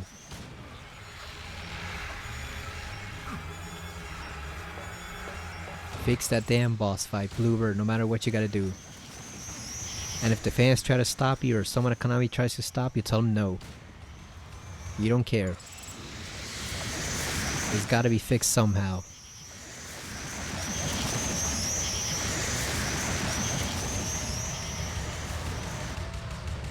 Hopefully first person aiming will make a huge difference in this fight. It'll be a lot less annoying, even if they don't add that many new attacks to her. Hopefully the first person aiming will be much better for this sort of scenario than what we have right here, because this is a hot mess. It's a bad end to the game after everything we've seen and been through. Yeah, this is how I originally died. I just ran out of health and bullets for the rifle, so I had to switch to the handgun or shotgun, and that's a total pain. So see, James can't even aim properly. Jesus Christ. Like, there's a difference between making your protagonist an everyman, and there's a difference between, you know, making him an everyman and making him an idiot when it comes to aiming. Like, you don't want to have super crack shot aiming like a Stars member in Resident Evil, but at the same time, you don't want him to be so blind that he can't even aim 2 feet, aim 2 feet ahead of him. Like, that's just sad when he can't aim the rifle at her, even though she's directly above his head. Like, come on, James. They went a little too far with that everyman concept. They pushed it just a little too far, you know, for you to fully buy into it. Because then annoying stuff like this happens. And you're just pissed, so.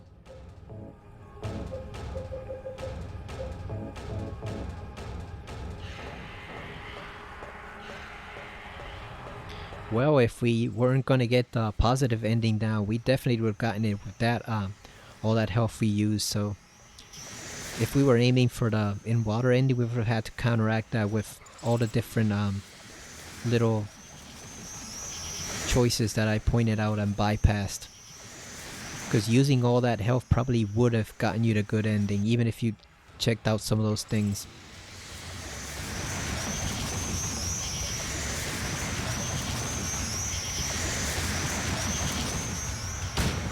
God damn it, James, you freaking idiot.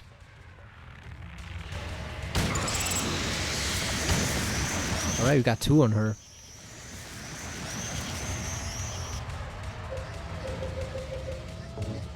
Look at that, I am down to my last 6 bullets. And the 4 that are in the rifle, down from 52 that we had.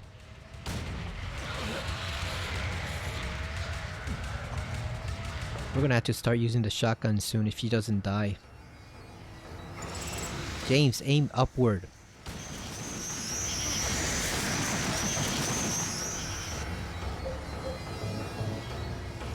Last 8 bullets, here we go.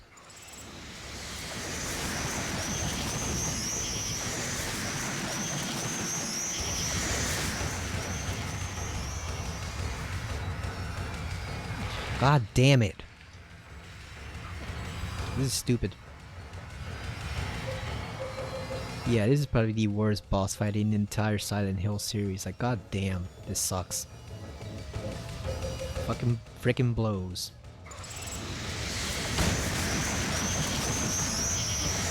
Like, I guess it looks visually cool. It's visually well designed, but it just plays bad.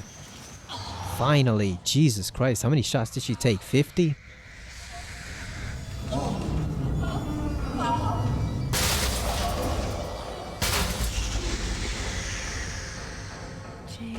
Yeah, you can see there, that is totally Dahlia's face right there. James. Alright, let's give her the knife. Let's make it extra special. So let's give her the ending she wants. There we go. Somehow it miraculously did not cut her in half. Oh, look at that picture there. That's nice. I never noticed that before. And the Lakeview Hotel too. I guess this is supposed to be his house or apartment. Oh, that's a nice photo right there. I wonder if they added that new for the HD mod. James. Oh. Forgive me. Mary looks gross with all those sores and stuff. I told you that I wanted to die, James. I wanted the pain to end. Her hair went stringy too. That's why I did it, honey. I just couldn't watch you suffer. No. That's not true. You also said you didn't want to die. The truth is, I hated you. I wanted you out of the way. I wanted my life back. James, if that were true, then why do you look so sad?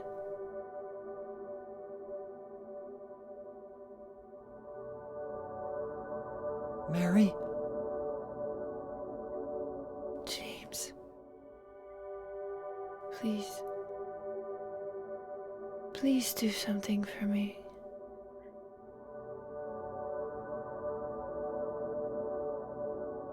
Go on with your life. And there's the real letter that he should have gotten all along.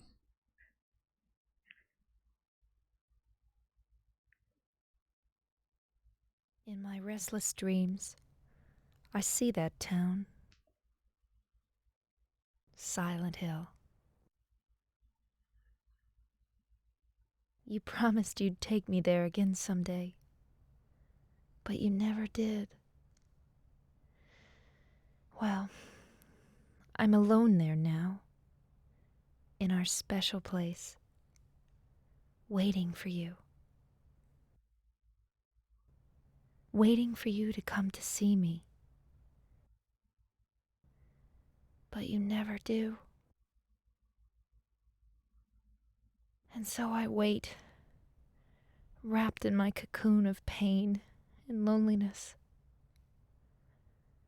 I know I've done a terrible thing to you. Something you'll never forgive me for. I wish I could change that. But I can't. I feel so pathetic and ugly laying here, waiting for you. Every day I stare up at the cracks in the ceiling, and all I can think about is how unfair it all is. The doctor came today. He told me I could go home for a short stay. It's not that I'm getting better. It's just that this may be my last chance. I think you know what I mean. Even so, I'm glad to be coming home.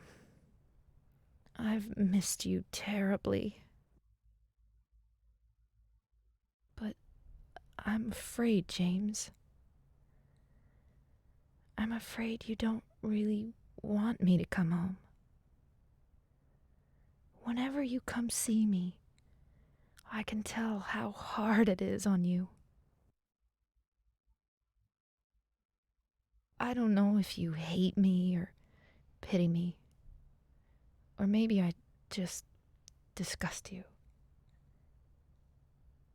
I'm sorry about that. When I first learned that I was going to die, I just didn't want to accept it. I was so angry all the time, and I struck out at everyone I loved most. Especially you, James.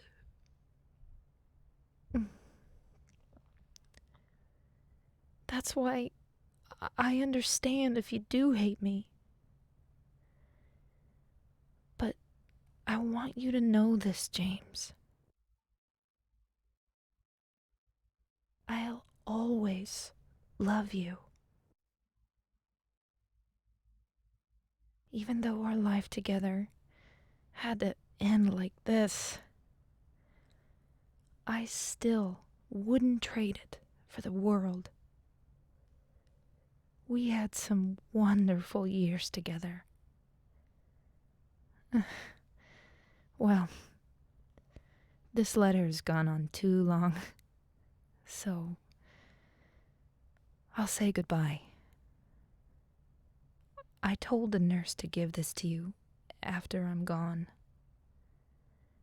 That means that as you read this, I'm already dead. I can't tell you to remember me, but I can't bear for you to forget me. These last few years since I became ill, I am so sorry for what I did to you, did to us. You've given me so much, and I haven't been able to return a single thing. That's why I want you to live for yourself now. Do what's best for you, James. James, you made me happy. Damn, sounds like James was a really good guy. It's tragic what he became in the end.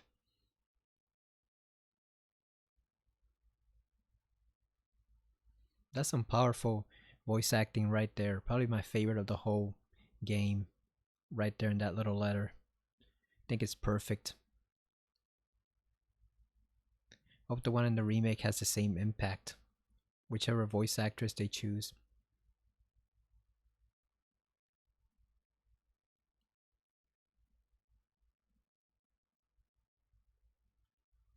And I guess James is now going to adopt Laura in Mary's place.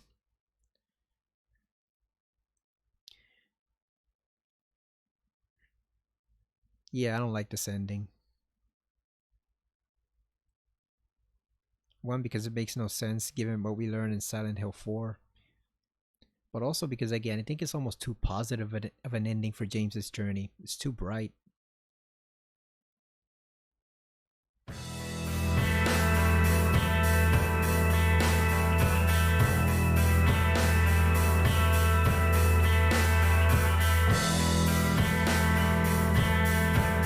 That's kind of surprising. I thought we were going to hear Promise.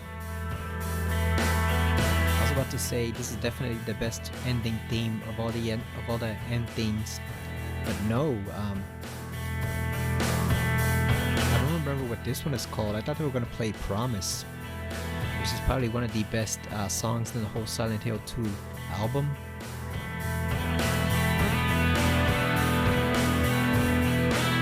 So when do you get Promise?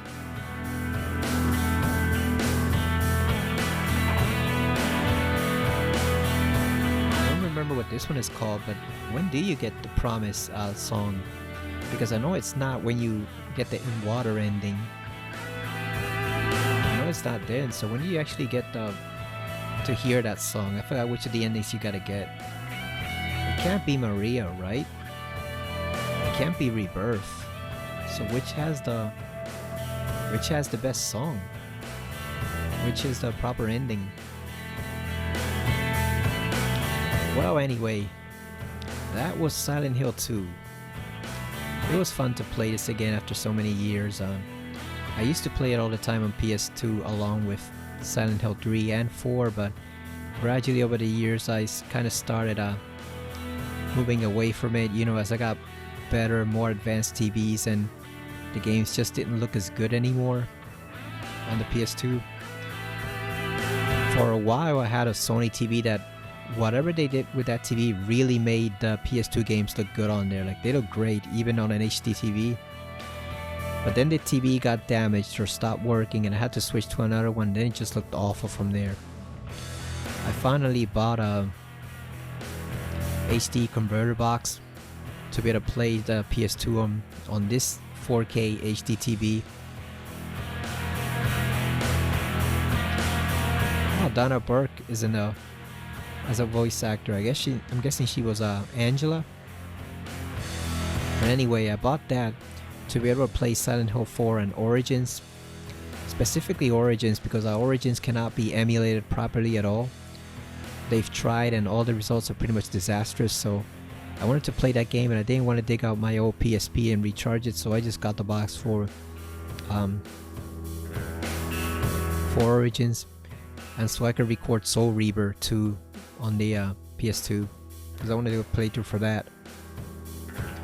So yeah, after a while I just stopped playing the Silent Hill games constantly, but I've kind of gradually gotten back into them with all the upcoming news, and now that I got this version on the PC, the HD, I guess it is technically a remaster, right? It's just remastered by the fans instead of the actual company, but now that I got this, the enhanced edition, I've definitely been playing a lot more of the games. I plan to do Silent Hill 3 next. That's a nice image right there, very poignant image. You know, having Mary's photograph as the backdrop against James's face, you know, covered in shadow. Reminiscent of what he did. Very nice way to end the credits right there. It's a very deep image of him being in shadows over what he did. Oh, and here I forgot they had this too. These are the credits for the HD enhanced edition. There it is. Look at all the people that were involved. Let's see. Got Arrow, Big Man Japan, Emus, Frozen Fish 24, Silent, 13AG, Nemesis. Nemesis worked on the game? Oh, that's funny. Imagine Nemesis, 8-foot tall Nemesis, sitting at a little computer typing away at a video game. You know, doing some video game development or restoration. That's a nice image of Angela too. I wonder where they got that. I've never seen it before, but I'd never seen it before until I saw the playthrough of this on that streamer's stream that I mentioned.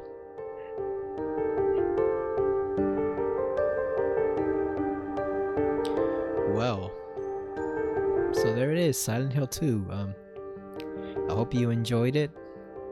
I know I did, except for a couple of times when things messed up and went really wrong, like that whole session where I just recorded no sound whatsoever because the microphone was turned off.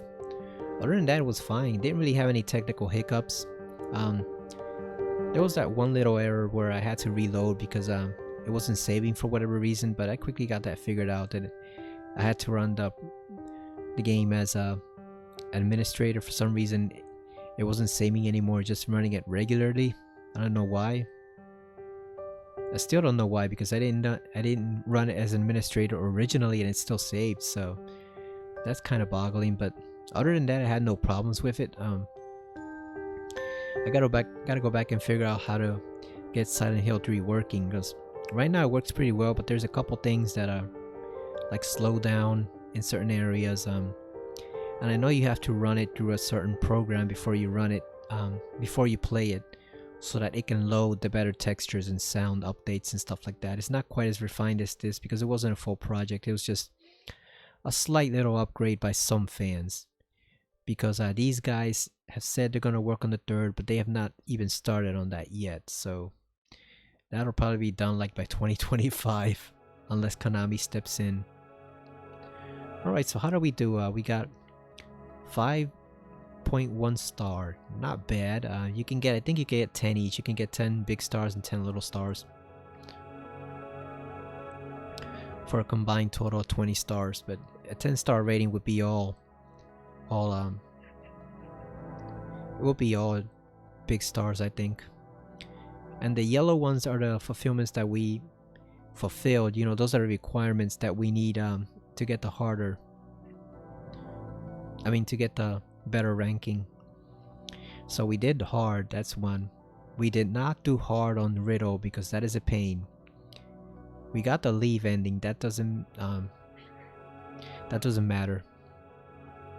What I was saying about the ending is it doesn't make any sense, because if we learn it from what we learned in Silent Hill 4, James disappeared. He never went back. So it would make it wouldn't make sense if he was still out there living somewhere, you know, in another city or something with Laura, and he never informed his father that he was still alive.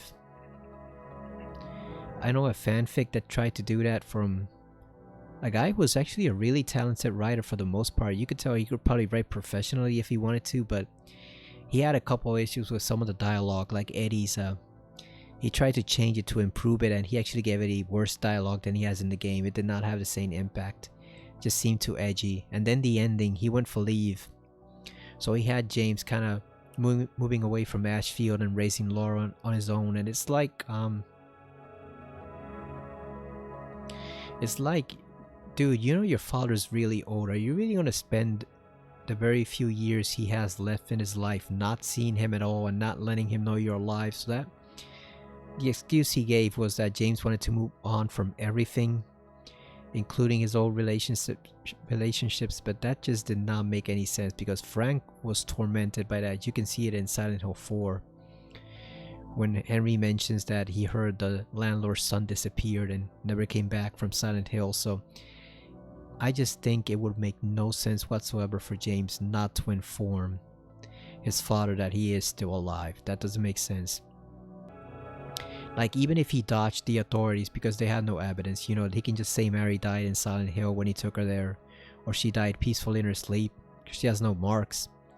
So he's got a clean alibi from that regard, and Silent Hill already punished him enough, you know, punished him way more than any prison or justice system ever could. But even given all those things, it just does not make sense for him to let Frank live out the majority of his life wondering where his son is. Like, that would, I find that would just be exceptionally cruel for James to do so. I don't think he did that. And like they say, Douglas was hired to find someone. He says he never found a guy. I've got a pretty good hunch that it's this guy he was hired to find, and he never found him. So there's another piece in the, there's another nail in the coffin of James being alive. And then, like, after that, you know, in the in-water ending, he says it himself. He says, Mary, without you I'm nothing. So if he's got nothing else left in his life, then why does he have to live? What does he have left in his life that's encouraging him to live? Nothing. So I find personally that the in-water ending is the most satisfactory ending for me in terms of how James ends his journey, because he was going there in that ending to die. You know, he was going there to die in Silent Hill along with Mary, and I just find that makes the most sense out of anything. Like, if he wasn't going there to die, why would he even go there? Why would he bring Mary's body there, presumably hidden in the trunk in the back seat? Like, it just, I find that ending fits perfectly. This one, not so much. And it's not just because I don't like Laura. I would have left her in the town, but she's annoying.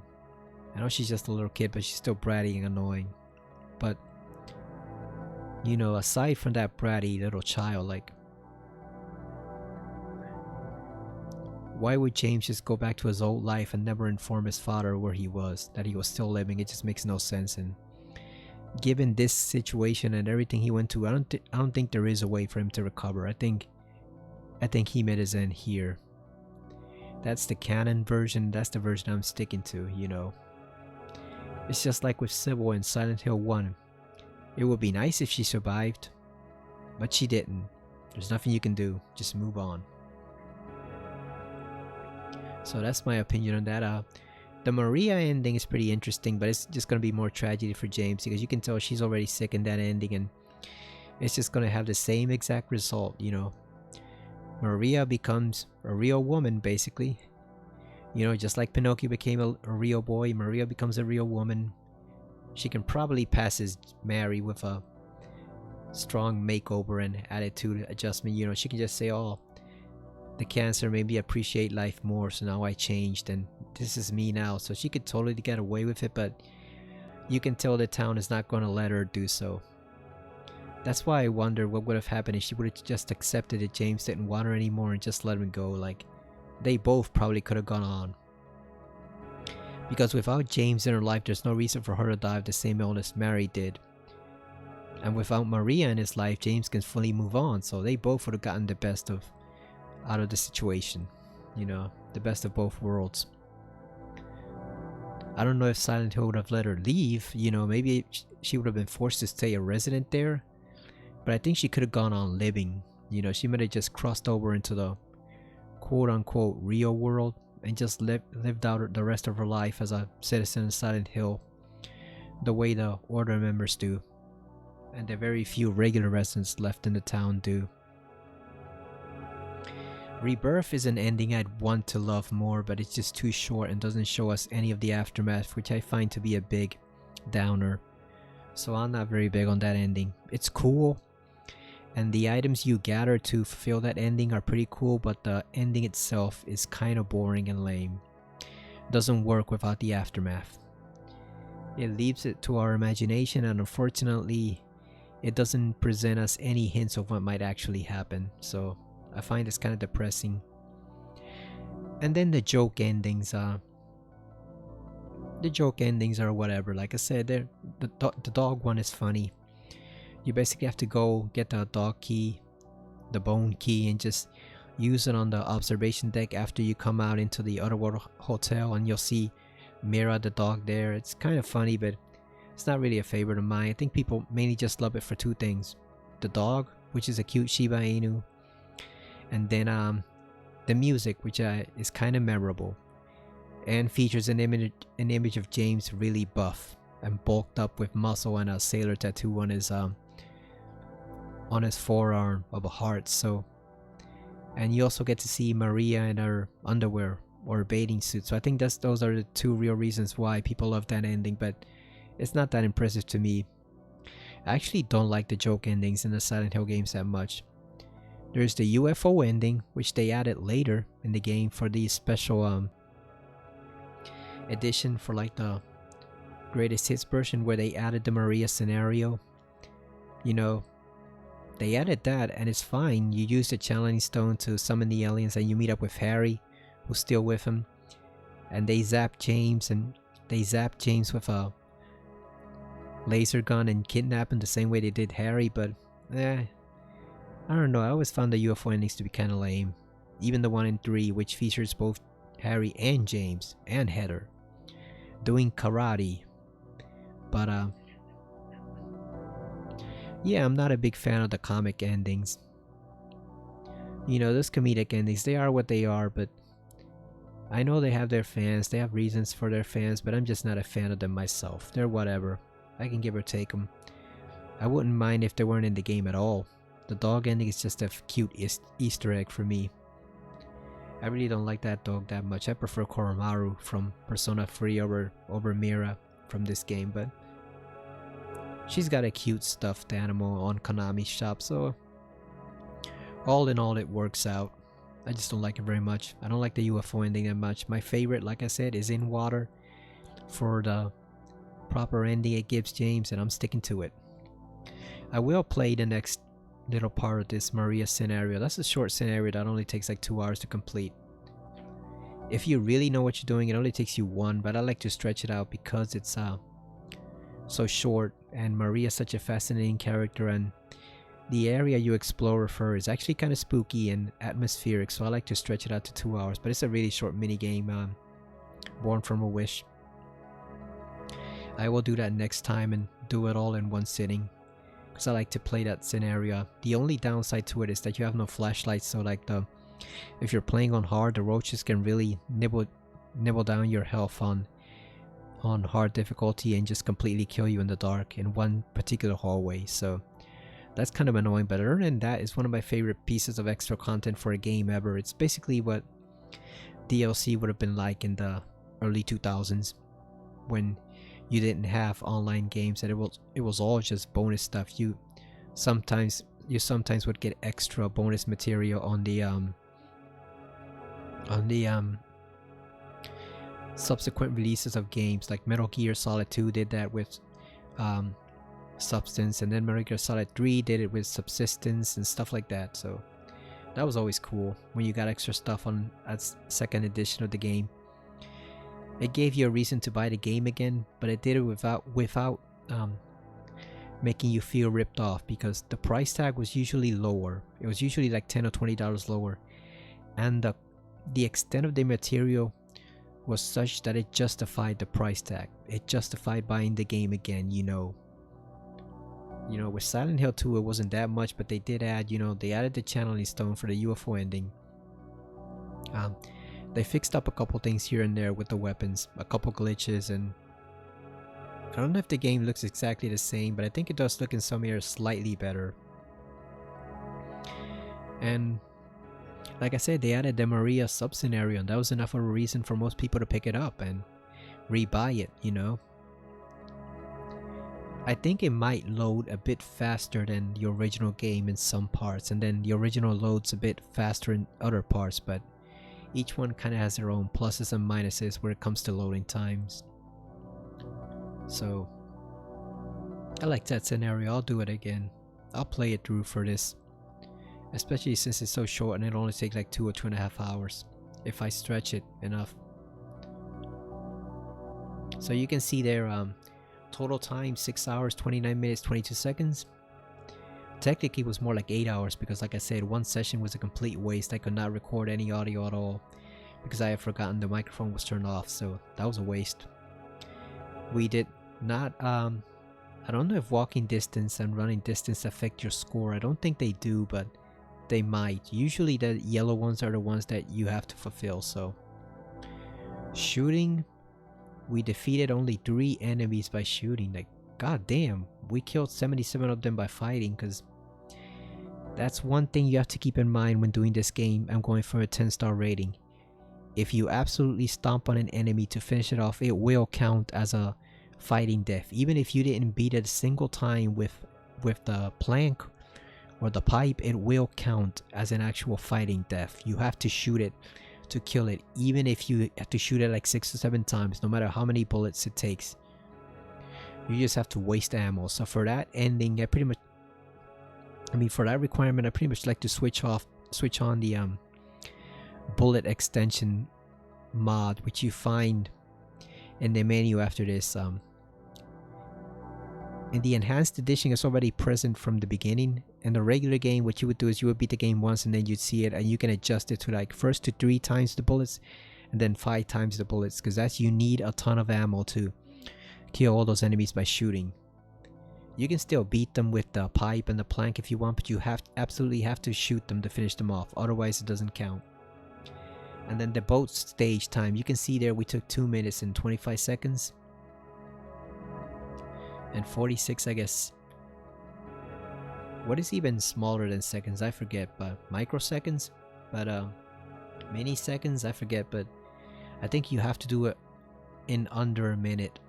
I think if you go over a minute, or maybe it's a minute and a half, but I think either way, if you go over a minute, around that range, it doesn't count.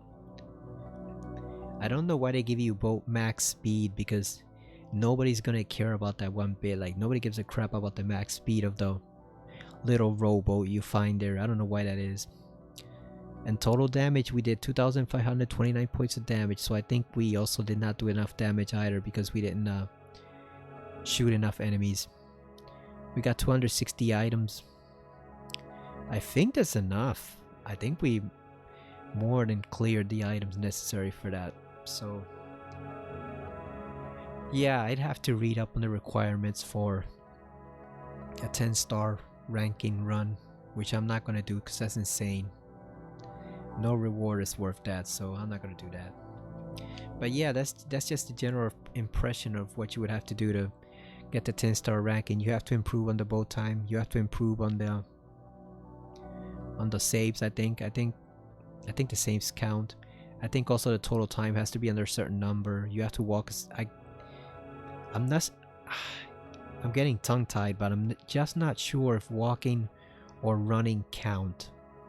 I know items counts. Obviously the enemies. The boat stage is critically important, the stage time. And the saves you do.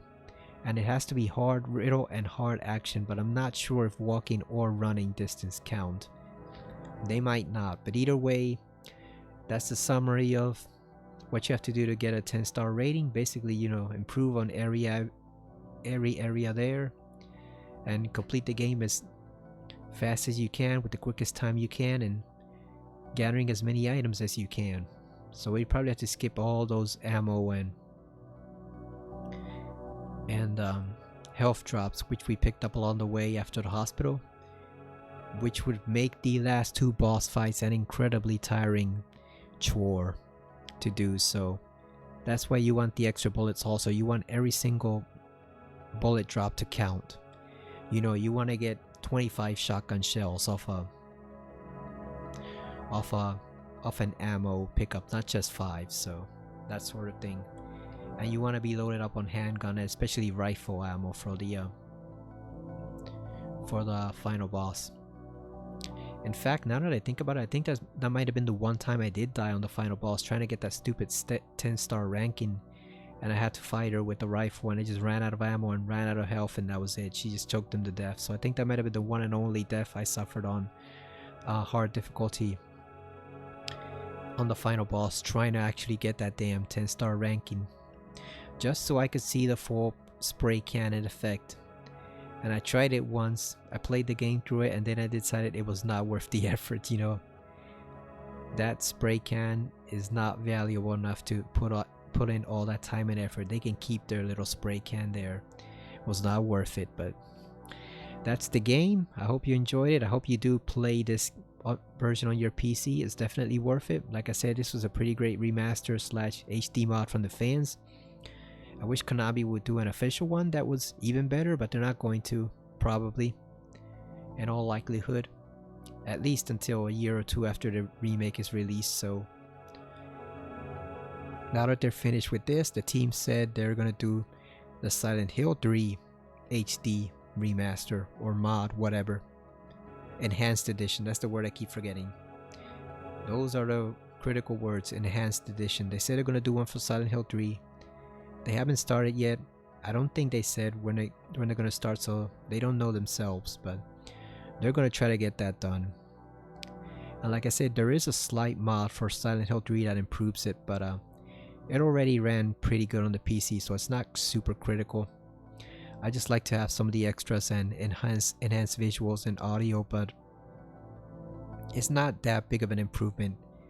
It's not a leap over the original like this is, so the game is still pretty good, and you can still play it pretty effectively on your own on a PC without those mods. Those mods just improve the experience a slight bit, so that's what I've been doing. But since we need to do a full playthrough, I'm just gonna start from scratch.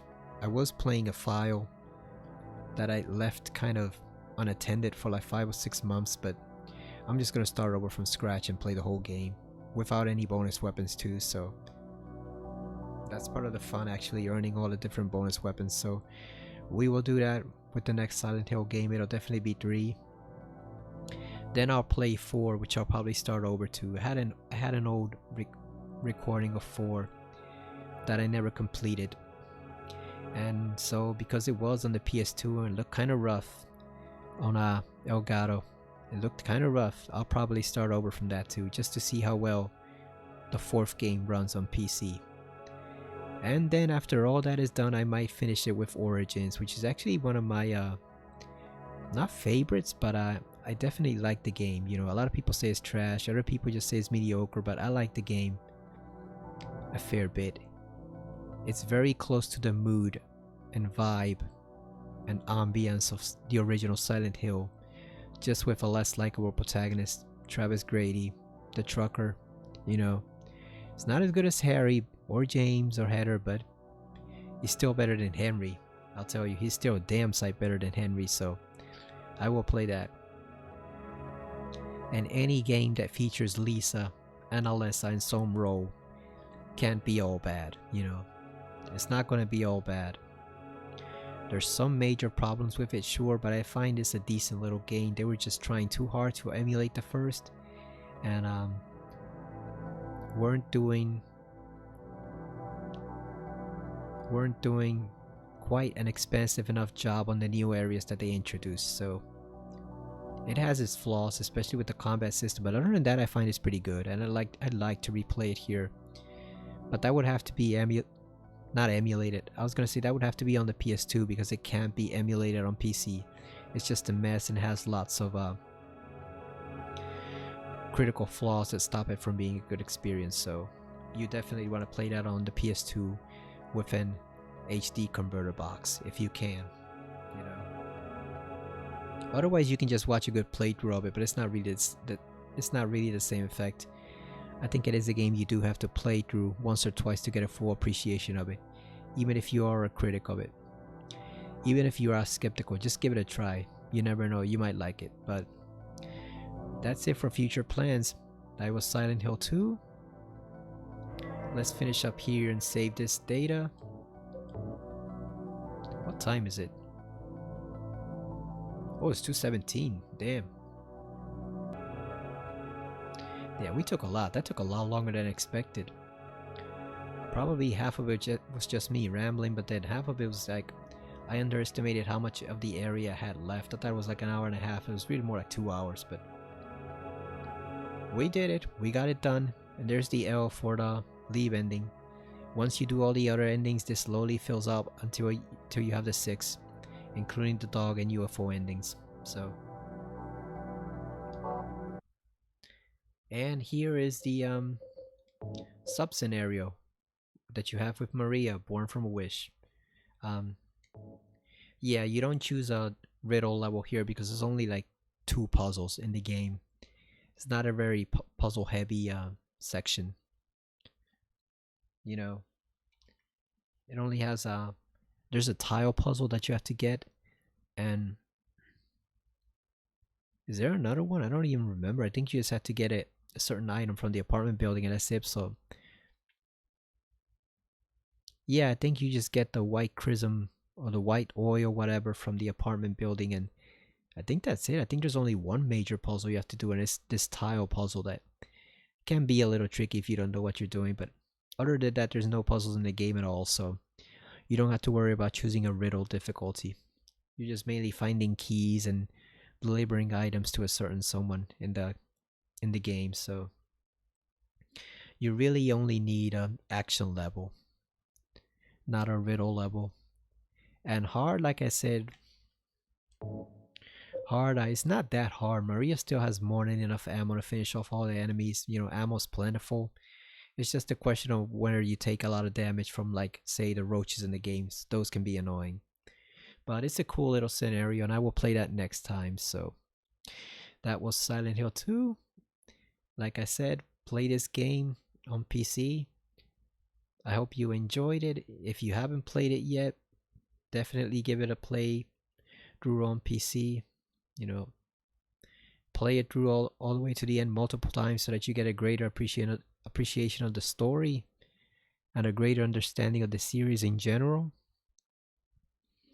And yeah, I will see you next time. Hopefully with not too many issues on Silent Hill 3. Hopefully all the mods work well and we can get that enhanced visual and audio effects without sacrificing the quality too much. But that is something to do in the future. So see you next time, folks. Goodbye.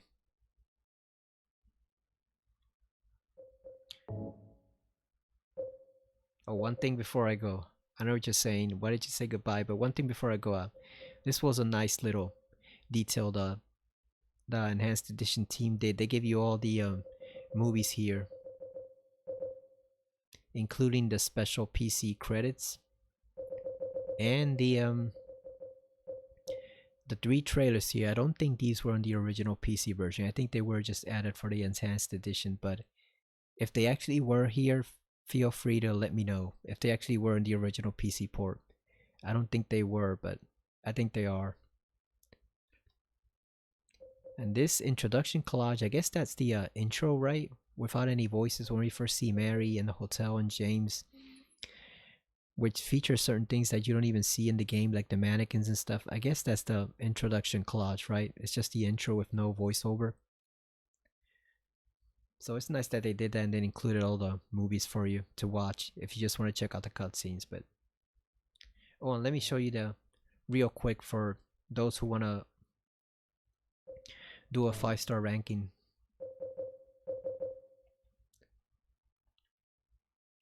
Yeah, where is it? Oh, here it is. The ammo adjust. This is what you want to use for the 5-star rank. I mean 10-star ranking. I thought it went up to 5. I think it's just 5 on Silent Hill 3. I think this is just 1, 2, 3. So you can have double the ammo, you can have triple the ammo. You definitely want to go for triple the ammo on hard, because since you can't afford to go around town picking up every little ammo box, you definitely want to hoard as much ammo as possible so that you have a ton of it when you get to the final 2 bosses. That way you can just focus on picking up health and not bother with picking up a lot of bullets all throughout the town. Okay, now we actually covered everything, so I will see you later, folks. Thank you for watching, and like I said, definitely play this game. See you later.